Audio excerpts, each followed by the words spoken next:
ಓಂ ನಮೋ ಭಗವತೆ ವಾಸುದೇವಾಯ. ಓಂ ನಮೋ ಭಗವತೆ ವಾಸುದೇವಾಯ. ಓಂ ನಮೋ ಭಗವತೆ ವಾಸುದೇವಾಯ. ಓಂ ನಮೋ ಭಗವತೆ ವಾಸುದೇವಾಯ. ನಾರಾಯಣಂ ನಮಸ್ಕೃತ್ಯಂ ನಾರಾಯಣಂ ನಮಸ್ಕೃತ್ಯಂ ನರಂ ಚೈವ ನರೋತ್ತಮಂ ನರಂ ಚೈವ ನರೋತ್ತಮಂ ದೇವೀಂ ಸರಸ್ವತಿಂ ವ್ಯಾಸಂ ದೇವಿ ಸರಸ್ವತಿ ವ್ಯಾಸಂ ತದೋ ಜಯಮುದಿರಿಯೇ. ತದೋ ಜಯಮುದಿರಿಯೇ. ನಷ್ಟಪ್ರಾಯೇಷು ಅಭದ್ರೇಷು ನಷ್ಟಪ್ರಾಯೇಷು ಅಭದ್ರೇಷು ನಿತ್ಯಂ ಭಾಗವತ ಸೇವಯಾ ನಿತ್ಯಂ ಭಾಗವತ ಸೇವೆಯಾ ಭಗವತೆ ಉತ್ತಮ ಶ್ಲೋಕೆ ಭಗವತಿ ಉತ್ತಮ ಶ್ಲೋಕೆ ಭಕ್ತಿರ್ಭವತಿ ನೈಷ್ಟಿಕೇ. ಭಕ್ತಿರ್ಭವತಿ ನೈಷ್ಟಿಕೇ. ಮೂಕಾಂ ಕರೋತಿ ವಾಚಾಲಾಂ ಮೂಕಾಂ ಕರೋತಿ ವಾಚಾಲಾಂ ಪಂಗುಂ ಲಂಘಯತೆ ಗಿರಿಂ ಲಂಘಯತೆ ಯತ್ಕೃಪಾತಂ ವಂದೇ ವಂದೇ ಶ್ರೀಗುರುನ್ ಶ್ರೀಗುರುನ್ ದೇನತಾರಿಣಂ ಗುರುದೇವತಾಯ ನಮಃ. ಪರಮಾನಂದ ಮಾಧವ ಪರಮಾನಂದ ಮಾಧವ ಶ್ರೀ ಚೈತನ್ಯ ಈಶ್ವರ ಚೈತನ್ಯೇಶ್ವರ ಕೃಷ್ಣಾಯ ವಾಸುದೇವಾಯ ಕೃಷ್ಣಾಯ ವಾಸುದೇವಾಯ ದೇವಕೀ ನಂದನಾಯ ಚ ದೇವಕೀ ನಂದನಾಯ ನಂದಗೋಪಕುಮಾರಾಯ ನಂದಗೋಪಾಲಕುಮಾರಾಯ ಗೋವಿಂದಾಯ ನಮೋ ನಮಃ. ಗೋವಿಂದಾಯ ನಮೋ ನಮಃ. ವಸುದೇವಸುತಂ ದೇವಂ ದೇವದೇವಂ ಕಂಸಚಾನೂರಮರ್ಜನಂ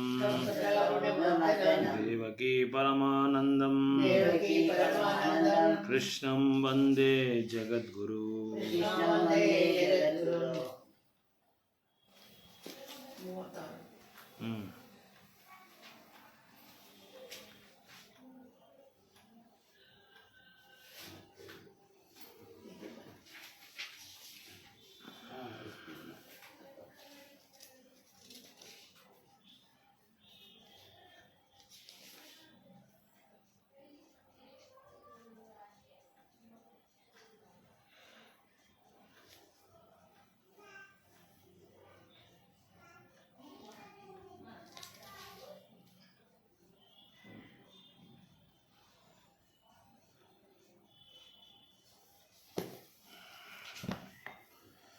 ಭಗವದ್ಗೀತಾ ಯಥಾರೂಪ ಅಧ್ಯಾಯ 3 ಶ್ಲೋಕ 36. ಅರ್ಜುನ ವಾಚ ವಾಚ ಅತಕ್ಕೇನ ಪ್ರಯುಕ್ತೋಯಂ ಪ್ರಯುಕ್ತೋಯಂ ಪಾಪಂ ಚರತಿ ಪುರುಷಃ ಅನಿಚ್ಛಂ ಅಪಿ ವರ್ಷ್ಣೇಯ ಅನಿಚ್ಛಂ ಅಪಿ ವಾರ್ಷ್ಣೇಯ ಬಲಾದೀವ ನಿಯೋಜಿತಃ. ಅರ್ಜುನ ವಾಚ ಅರ್ಜುನ ವಾಚ ಅತಕ್ಕೇನ ಪ್ರಯುಕ್ತೋಯಂ ಪಾಪಂ ಚರತಿ ಪುರುಷಃ ಅನಿಚ್ಛನ್ ಅಪಿ ವರ್ಷ್ಣೇಯ ಬಲಾದೀವ ನಿಯೋಜಿತಃ. ಅರ್ಜುನ ವಾಚ ಅರ್ಜುನನು ಹೇಳಿದನು ತ ಆಗ ಕೇನ ಯಾವುದರಿಂದ ಬಲವಂತಕ್ಕೆ ಒಳಗಾಗುತ್ತಾನೆ ಅಯಂ ಒಬ್ಬನು ಪಾಪಗಳನ್ನು ಚರತಿ ಮಾಡುತ್ತಾನೆ. ಪುರುಷಃ ಮನುಷ್ಯನು ಅನಿಚ್ಛನ್ ಅಪೇಕ್ಷಿಸದೆ ಅಪಿ ಆಗಿದ್ದರು ವಾರ್ಷ್ಣೇಯ ವೃಷ್ಣಿವಂಶದ ಬಲದಿಂದ ಇವ ಎಂಬಂತೆ ನಿಯೋಜಿತಃ ತೊಡಗುತ್ತಾನೆ. ಅನುವಾದ ಭಾವಾರ್ಥ ಕೊಟ್ಟವರು ಭಕ್ತಿವೇದಾಂತ ಸ್ವಾಮಿ ಶ್ರೀಲ ಪ್ರಭುಪಾದಕ್ಕೆ. ಅರ್ಜುನ ಹೇಳುತ್ತಾನೆ, ವೃಷ್ಣಿ ಸಂತಸಿರು ಹೋದ ಕೃಷ್ಣನೇ, ಮನುಷ್ಯನು ಇಷ್ಟವಿಲ್ಲದಿದ್ದರೂ ಬಲತ್ಕಾರದಿಂದ ಪಾಪ ಕಾರ್ಯಗಳನ್ನು ಮಾಡಲು ಯಾವುದರಿಂದಲಾದರೂ ಪ್ರಯೋಜಿತನಾಗುತ್ತಾನೆ. ಜೀವ ಪರಮಪ್ರಭುವಿನ ವಿಭಿನ್ನ ಅಂಶ ಆದುದರಿಂದ ಅದು ಮೂಲತಃ ಅತ್ಯದ್ಭುತವಾದದ್ದು, ಪರಿಶುದ್ಧವಾದದ್ದು ಮತ್ತು ಎಲ್ಲ ಏಕ ಕಲ್ಮಿಷಗಳಿಂದ ಮುಕ್ತವಾದವು. ಆದುದನ್ನು ಮನುಷ್ಯನು ಐಹಿಕ ಜಗತ್ತಿನ ಪಾಪಗಳನ್ನು ಒಳಪಟ್ಟವನಲ್ಲ. ಆದರೆ ಐಹಿಕ ನಿಸರ್ಗದ ಸಂಪರ್ಕದಲ್ಲಿದ್ದಾಗ ಆತನು ಹಿಂದೆಗೆದು ಅವನ ಅನೇಕ ಪಾಪಗಳನ್ನು ಮಾಡುತ್ತಾನೆ. ಕೆಲವೊಮ್ಮೆ ತನ್ನ ಇಚ್ಛೆಗೆ ವಿರುದ್ಧವಾಗಿ ಪಾಪಗಳನ್ನು ಮಾಡುತ್ತಾನೆ. ಆದುದನ್ನು ಜೀವಿಗಳ ವಿಕೃತ ಬುದ್ಧಿಯನ್ನು ಕುರಿತು ಅರ್ಜುನನು ಕೃಷ್ಣನಿಗೆ ಹೇಳಿದ ಪ್ರಶ್ನೆಯು ತುಂಬ ಭರವಸೆಯಿಂದ ಕೂಡಿದೆ. ಕೆಲವೊಮ್ಮೆ ಜೀವಿಯ ಪಾಪವನ್ನು ಮಾಡಲು ಬಯಸದಿರವನು ಕ್ರಿಯೆಯಲ್ಲಿ ತೊಡಗಬೇಕಾಗುತ್ತದೆ. ಆದರೆ ಪಾಪಕರ್ಮಗಳನ್ನು ಅಂತರಂಗದಲ್ಲಿ ಪರಮಾತ್ಮನು ಪ್ರಯೋಜಿಸುವುದಿಲ್ಲ. ಇದಕ್ಕೆ ಬೇರೊಂದು ಕಾರಣ ಉಂಟು. ಇದನ್ನು ಮುಂದಿನ ಶ್ಲೋಕದಲ್ಲಿ ಭಗವಂತನು ವಿವರಿಸುತ್ತಾನೆ. ಲಾಸ್ಟ್ ಲೈನ್ ಓದಮ್ಮ ಇನ್ನೊಂದ್ಸಲ, ಲಾಸ್ಟ್ 3 ಲೈನ್ ಓದು. ಆದರೆ ಪಾಪಕರ್ಮಗಳ ಅಂತರಂಗದಲ್ಲಿರುವ ಪರಮಾತ್ಮನು ಪ್ರಯೋಜಿಸುವುದಿಲ್ಲ. ಇದಕ್ಕೆ ಬೇರೊಂದು ಕಾರಣ ಉಂಟು. ಇದನ್ನು ಮುಂದಿನ ಶ್ಲೋಕದಲ್ಲಿ ಭಗವಂತನು ವಿವರಿಸುತ್ತಾನೆ. 37 ನೆಕ್ಸ್ಟ್ ಶ್ಲೋಕ. ಶ್ರೀ ಭಗವಾನುವಾಚ ಕಾಮಯೇಷ ಕ್ರೋಧಯೇಷ ರಜೋಗುಣ ಸಮುದ್ಭವಃ ಮಹಾಶನೋ ಮಹಾಪಾಪ್ಮಾ ವಿಧೀಯೇನಂ ಇಹ ವಾರಿಣಾಂ ವಿಧೀಯೇನಂ ಇಹ ವೈರಿಣಾಂ ವಿಧೀಯೇನಂ ಇಹ ವೈರಿಣಾಂ ಇಹ ವೈರಿಣಾಂ. ಶ್ರೀ ಭಗವಾನುವಾಚ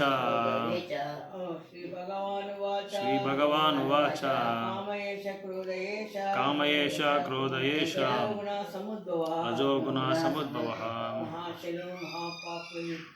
ಮಹಾಶನೋ ಮಹಾಪಾಪ್ಮಾ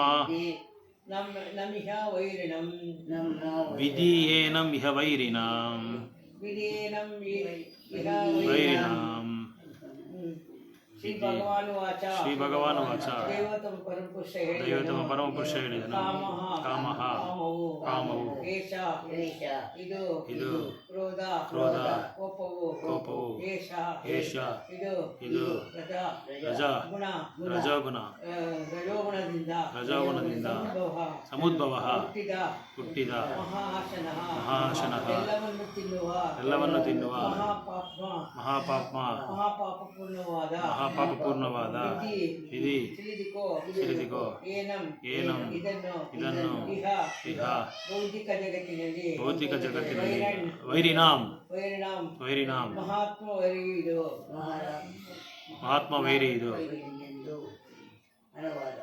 ದೈವತ್ವ ಪರಮಪುರುಷನು ಹೇಳಿದನು, ಅರ್ಜುನ ರಜೋಗುಣದಿಂದ ಸಂತೃಪ್ತಿಯಿಂದ ಹುಟ್ಟಿ ಅನಂತರ ಕ್ರೋಧನಾಗಿ ಮಾರ್ಪಡುವ ಕಾಮವೇ ಇದಕ್ಕೆ ಕಾರಣ. ಇದು ಎಲ್ಲವನ್ನೂ ನುಂಗಿ ಹಾಕುತ್ತಾ ಈ ಜಗತ್ತಿನ ಪಾಪ ರಹಿತರ ಪೂರಿತ ಶತ್ರು. ಭಾವಾರ್ಥ: ಜೀವಿಗೆ ಐಹಿಕ ಸೃಷ್ಟಿಯೊಡನೆ ಸಂಬಂಧ ಬಂದಾಗ ರಜೋಗುಣದ ಸಹವಾಸದಿಂದ ಕೃಷ್ಣನಲ್ಲಿ ಇವನ ನಿತ್ಯ ಪ್ರೇಮ ಕಾಮವಾಗಿ ಮಾರ್ಪಡುತ್ತದೆ. ಇದನ್ನೇ ಬೇರೆ ಮಾತುಗಳಲ್ಲಿ ಹೇಳುವುದರ ಹುಳಿ ಹುಣಸೆ ಹಣ್ಣಿನ ಸಂಪರ್ಕ ಹಾಲು ಮೊಸರಾಗುವಂತೆ ಭಗವಂತನ ಪ್ರೇಮದ ಅರಿವು ಕಾಮವಾಗಿ ಮಾರ್ಪಡುತ್ತದೆ. ಕಾಮಕ್ಕೆ ತೃಪ್ತಿಯು ದೊರೆತಿದ್ದಾಗ ಅದು ಕ್ರೋಧವಾಗುತ್ತದೆ. ಈ ಕ್ರೋಧವು ಸಮೂಹಕ್ಕೆ ಪರಿವರ್ತನೆ ಆಗುತ್ತದೆ ಮತ್ತು ಸಮೂಹದಿಂದ ಐಹಿಕ ಅಸ್ತಿತ್ವ ಮುಂದುವರಿಯುತ್ತದೆ. ಆದ್ದರಿಂದ ಕಾಮವು ಮನುಷ್ಯನ ಅತ್ಯಂತ ದೊಡ್ಡ ಶತ್ರು. ಶುದ್ಧವಾದ ಟಿವಿಯು ಐಹಿಕ ಜಗತ್ತಿನ ಬಲೆಯಲ್ಲಿಯೇ ಉಳಿದುಕೊಳ್ಳುತ್ತದೆ. ಪ್ರೇರೇಪಿಸುವುದು ಕಾಮವೇ. ಕೋಪವು ತಮೋಗುಣದ ಅಭಿವ್ಯಕ್ತಿ. ಈ ಗುಣವು ಕ್ರೋಧ ಮತ್ತು ಇದಕ್ಕೆ ಸಂಬಂಧಿಸಿದ ಇತರ ಫಲಗಳಾಗಿ ಕಾಣಿಸಿಕೊಳ್ಳುತ್ತದೆ. ರಜೋಗುಣವು ತಮೋಗುಣವಾಗಿ ಕೀಳಮಟ್ಟಕ್ಕೆ ಇರುತ್ತದೆ. ಬದುಕುವ ಮತ್ತು ಕೆಲಸ ಮಾಡುವ ನಿಯತ ರೀತಿಯಿಂದ ಸತ್ವಗುಣ ಮುಂದಿನ ಏರಿದರೆ ಮನುಷ್ಯನ ಕೋಪದಿಂದ ಅಧಃಪತನದಿಂದ ಆಧ್ಯಾತ್ಮಿಕ ಶಕ್ತಿಯ ಮೂಲಕ ಉದ್ಧಾರವಾಗಬಹುದು. ದೇವತ ಪರಮಪುರುಷನ ಸದಾ ಬೆಳೆಯುತ್ತಿರುವ ತನ್ನ ದಿವ್ಯಾನಂದಕ್ಕೆ ತನ್ನನ್ನು ಅನೇಕವಾಗಿ ವಿಸ್ತರಿಸಿಕೊಂಡ ಜೀವಿಗಳು ಆ ದಿವ್ಯಾನಂದದ ವಿಭಿನ್ನಾಂಶಗಳು. ಅವಕ್ಕೆ ಸ್ವಲ್ಪ ಮಟ್ಟಿನ ಸ್ವಾತಂತ್ರ್ಯವಿದೆ. ಆದರೆ ಸ್ವಾತಂತ್ರ್ಯವನ್ನು ದುರುಪಯೋಗ ಮಾಡಿಕೊಂಡಾಗ ಸೇವಾಭಾವ ಇಂದ್ರಿಯ ಭೋಗದ ಪ್ರವೃತ್ತಿಯಾಗಿ ಪರಿವರ್ತನೆಯಾಗುತ್ತದೆ. ಆಗ ಅವರು ಕಾಮವಶರಾಗುತ್ತಾರೆ. ಬದ್ಧಾತ್ಮಗಳು ತಮ್ಮ ಕಾಮ್ಯ ಪ್ರವೃತ್ತಿಯನ್ನು ಪೂರೈಸಿಕೊಳ್ಳದೆ ಭಗವಂತನು ಐಹಿಕ ಜಗತ್ತನ್ನು ಸೃಷ್ಟಿಸಿದ್ದಾನೆ. ದೀರ್ಘಕಾಲದ ಕಾಮಪೂರಿತ ಚಟುವಟಿಕೆಗಳಿಂದ ಜೀವಿಗಳು ದಿಗ್ಭ್ರಮೆಗೊಂಡಾಗ ಅವು ತಮ್ಮ ನಿಜವಾದ ಸ್ಥಾನವನ್ನು ಕುರಿತು ಪ್ರಶ್ನಿಸಲು ಪ್ರಾರಂಭಿಸುತ್ತದೆ. ಈ ಪ್ರಶ್ನೆಯೇ ವೇದಾಂತ ಸೂತ್ರಗಳ ಆರಂಭ. ಅಲ್ಲಿ ಅತತೋ ಬ್ರಹ್ಮ ಜಿಜ್ಞಾಸ, ಮನುಷ್ಯನು ಪರಾತ್ಪರವನ್ನು ಕುರಿತು ಜಿಜ್ಞಾಸೆಯನ್ನು ಮಾಡಬೇಕು ಎಂದು ಹೇಳಿದೆ. ಶ್ರೀಮದ್ ಭಾಗವತ ಆತ್ಮನನ್ನು ಜನ್ಮದಕ್ಷ ಯಥೋ ನಾಜತ್ ಇತರಶ್ಚ ಅಥವಾ ಎಲ್ಲ ಮೂಲವು ಪರಬ್ರಹ್ಮ ಎಂದು ವಿವರಿಸಿದೆ. ಅದರ ಕಾಮದ ಮೂಲವು ಪರಾತ್ಪರವೇ. ಅದರ ಕಾಮವನ್ನು ಪರಾತ್ಪರ ಪ್ರೇಮವನ್ನಾಗಿ ಪರಿವರ್ತಿಸಲು ಕೃಷ್ಣ ಪ್ರಜ್ಞೆಯಾಗಿ, ಬೇರೆ ಮಾತುಗಳಲ್ಲಿ ಹೇಳುವುದರೆ ಎಲ್ಲವನ್ನು ಕೃಷ್ಣನಿಗಾಗಿ ಬಯಸುವುದನ್ನಾಗಿ ಪರಿವರ್ತಿಸುತ್ತದೆ. ಕಾಮವನ್ನು ಕ್ರೋಧ ಅಧ್ಯಾತ್ಮವಾಗಿ ಪರಿವರ್ತಿಸಬಹುದು. ಶ್ರೀರಾಮನ ಮಹಾಭಕ್ತನಾದ ಹನುಮಂತನು ರಾವಣನ ಸ್ವರ್ಣನಗರವನ್ನು ಸುಟ್ಟು ತನ್ನ ಕೋಪವನ್ನು ತೋರಿಸಿಕೊಂಡನು. ಆದರೆ ಹೀಗೆ ಮಾಡಿ ಆತನು ಭಗವಂತನನ್ನು ಅತ್ಯಂತ ಶ್ರೇಷ್ಠ ಭಕ್ತನಾದನು. ಇಲ್ಲಿ ಭಗವದ್ಗೀತೆ ಸಹ ಭಗವಂತನ ತೃಪ್ತಿಗಾಗಿ ಅರ್ಜುನ ತನ್ನ ಶತ್ರುಗಳ ಮೇಲೆ ಕೋಪವನ್ನು ಪ್ರಯೋಗಿಸಿ ಭಗವಂತನನ್ನು ಅವನು ಪ್ರೇರೇಪಿಸುತ್ತಾನೆ. ಆದ್ದರಿಂದ ಕಾಮಕ್ರೋಧಗಳನ್ನು ಕೃಷ್ಣ ಪ್ರಜ್ಞೆ ಬಳಸಿಕೊಂಡರೆ ನಮ್ಮ ಶತ್ರುಗಳು ಮಿತ್ರರಾಗುತ್ತಾರೆ. 38 ಧೂಮೇನ ವ್ರಿಯತೆ ವಹ್ನೀರ್ ಯಥಾ ದರ್ಶೋ ಮಲೇನ ಚ ಯಥಾ ದರ್ಶೋ ಮಲೇನ ಚ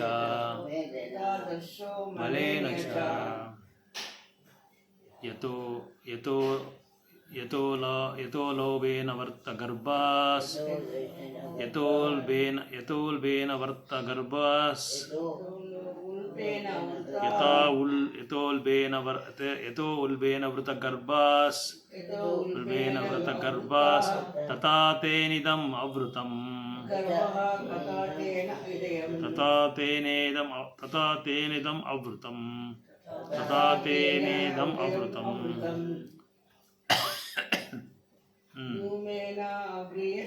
ಧೂಮೇನಾವ್ರಿಯತೆ ವಹ್ನೀರ್ ಯಥಾದೃಶೋ ಮಲೇನ ಚ. ಹಂಗಲ್ಲಮ್ಮ, ಫಸ್ಟ್ ಎರಡು ವರ್ಡು ಧೂಮೇನವ್ರಿಯತೆ ವಹ್ನೀರ್, ಅದಾದ್ಮೇಲೆ ಯಥಾದರ್ಶೋ ಮಲೇನ ಚ ಸೇರಿಸೋದ್ಬೇಕು. ಆಮೇಲೆ ಯಥೋ ಉಲ್ಬೇನ ವೃತ ಗರ್ಭಾಸ್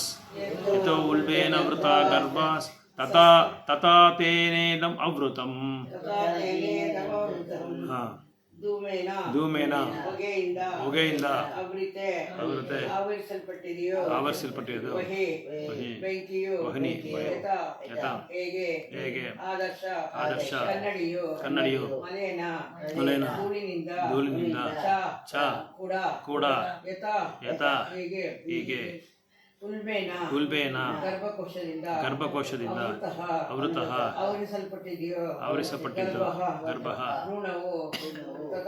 ತಥಾ ಹಾಗೆಯೇ ತೇನ ಆ ಕಾಮದಿಂದ ಇದು ಆವೃತವಾಗಿದೆ. ಅನುವಾದ: ಬೆಂಕಿಯ ಹೊಗೆಯಿಂದ ಮುಚ್ಚಲ್ಪಟ್ಟಿರುವಂತೆ ಕನ್ನಡಿಯು ಧೂಳಿನಿಂದ ಮುಚ್ಚಲ್ಪಟ್ಟಂತೆ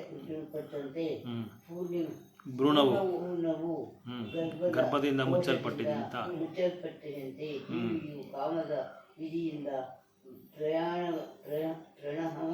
ಪ್ರಯಾಣಗಳಿಂದ ಮುಚ್ಚಲ್ಪಟ್ಟಿದೆ. 3 ಪ್ರಯಾಣಗಳ ಆವರಣಗಳು ಜೀವಿಯನ್ನು ಮುಚ್ಚಿ ಅವನ ಶುದ್ಧ ಪ್ರಜ್ಞೆಯನ್ನು ಮುಸುಕಿಕೊಳ್ಳುತ್ತದೆ. ಬೆಂಕಿಯಲ್ಲಿ ಹೊಗೆ, ಕನ್ನಡಿಯ ಮೇಲೆ ಧೂಳು, ಭ್ರೂಣದ ಸುತ್ತಣ ಗರ್ಭಕೋಶದಂತೆ ಈ ಆವರಣವು ಕಾಮದ ವಿವಿಧ ತೋರಿಕೆಗಳು. ಅಷ್ಟೇ ಕಾಮವನ್ನು ಹೊಗೆಗೆ ಹೋಲಿಸಲಾಗಿದೆ. ಕಿಡಿಯಂತೆ ಇರುವ ಈ ಜೀವಿ ಬೆಂಕಿಯು ಸ್ವಲ್ಪ ಮಟ್ಟಿಗೆ ಇರುತ್ತದೆ ಎಂದರ್ಥ. ಬೇರೆ ಮಾತುಗಳಲ್ಲಿ ಹೇಳುವುದರ ಜೀವಿಯು ತನ್ನ ಇಷ್ಟಪ್ರಜ್ಞೆಯನ್ನು ಸ್ವಲ್ಪ ಮಟ್ಟಿಗೆ ಪ್ರದರ್ಶಿಸಿದಾಗ ಅವನು ಹೊಗೆಯು ಮುಚ್ಚಿದ ಅಗ್ನಿಗೆ ಹೋಲಿಸಬಹುದು. ಹೊಗೆ ಇರುವಲ್ಲಿ ಅಗ್ನಿಯು ಇರಲೇಬೇಕು. ಆದರೆ ಪ್ರಾರಂಭದ ಘಟ್ಟದಲ್ಲಿ ಅಗ್ನಿಯು ಹೊರಗೆ ಕಾಣುವುದಿಲ್ಲ. ಈ ಘಟ್ಟವು ಕೃಷ್ಣ ಪ್ರಜ್ಞೆಯ ಆರಂಭಿಕ ಘಟ್ಟದಂತಿದೆ. ಕನ್ನಡಿಯ ಮೇಲಿನ ಧೂಳು ಮನಸ್ಸಿನ ಕನ್ನಡಿಯ ಹಲವಾರು ಆಧ್ಯಾತ್ಮಿಕ ರೀತಿಗಳಲ್ಲಿ ಶುಭ್ರಗೊಳಿಸುವ ವಿಧಾನಕ್ಕೆ ಸಂಬಂಧಿಸಿದಂತೆ ಅತ್ಯುತ್ತಮ ಮಾರ್ಗವೆಂದರೆ ಭಗವಂತನ ಪಾವನ ನಾಮದ ಸಂಕೇತ.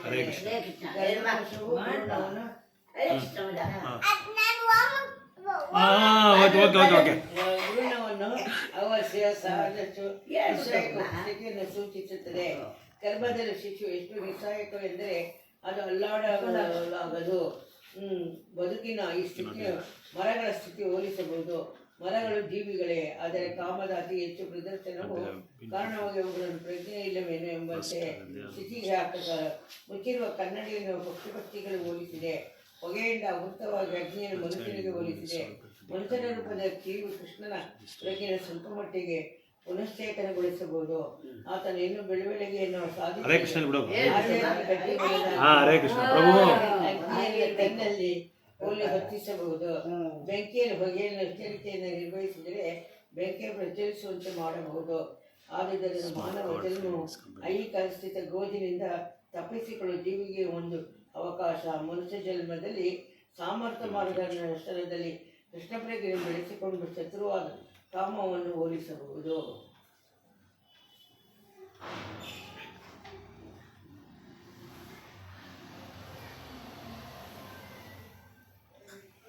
ಓಂ ಅಜ್ಞಾನತಿಮಿರಂಧಸ್ಯ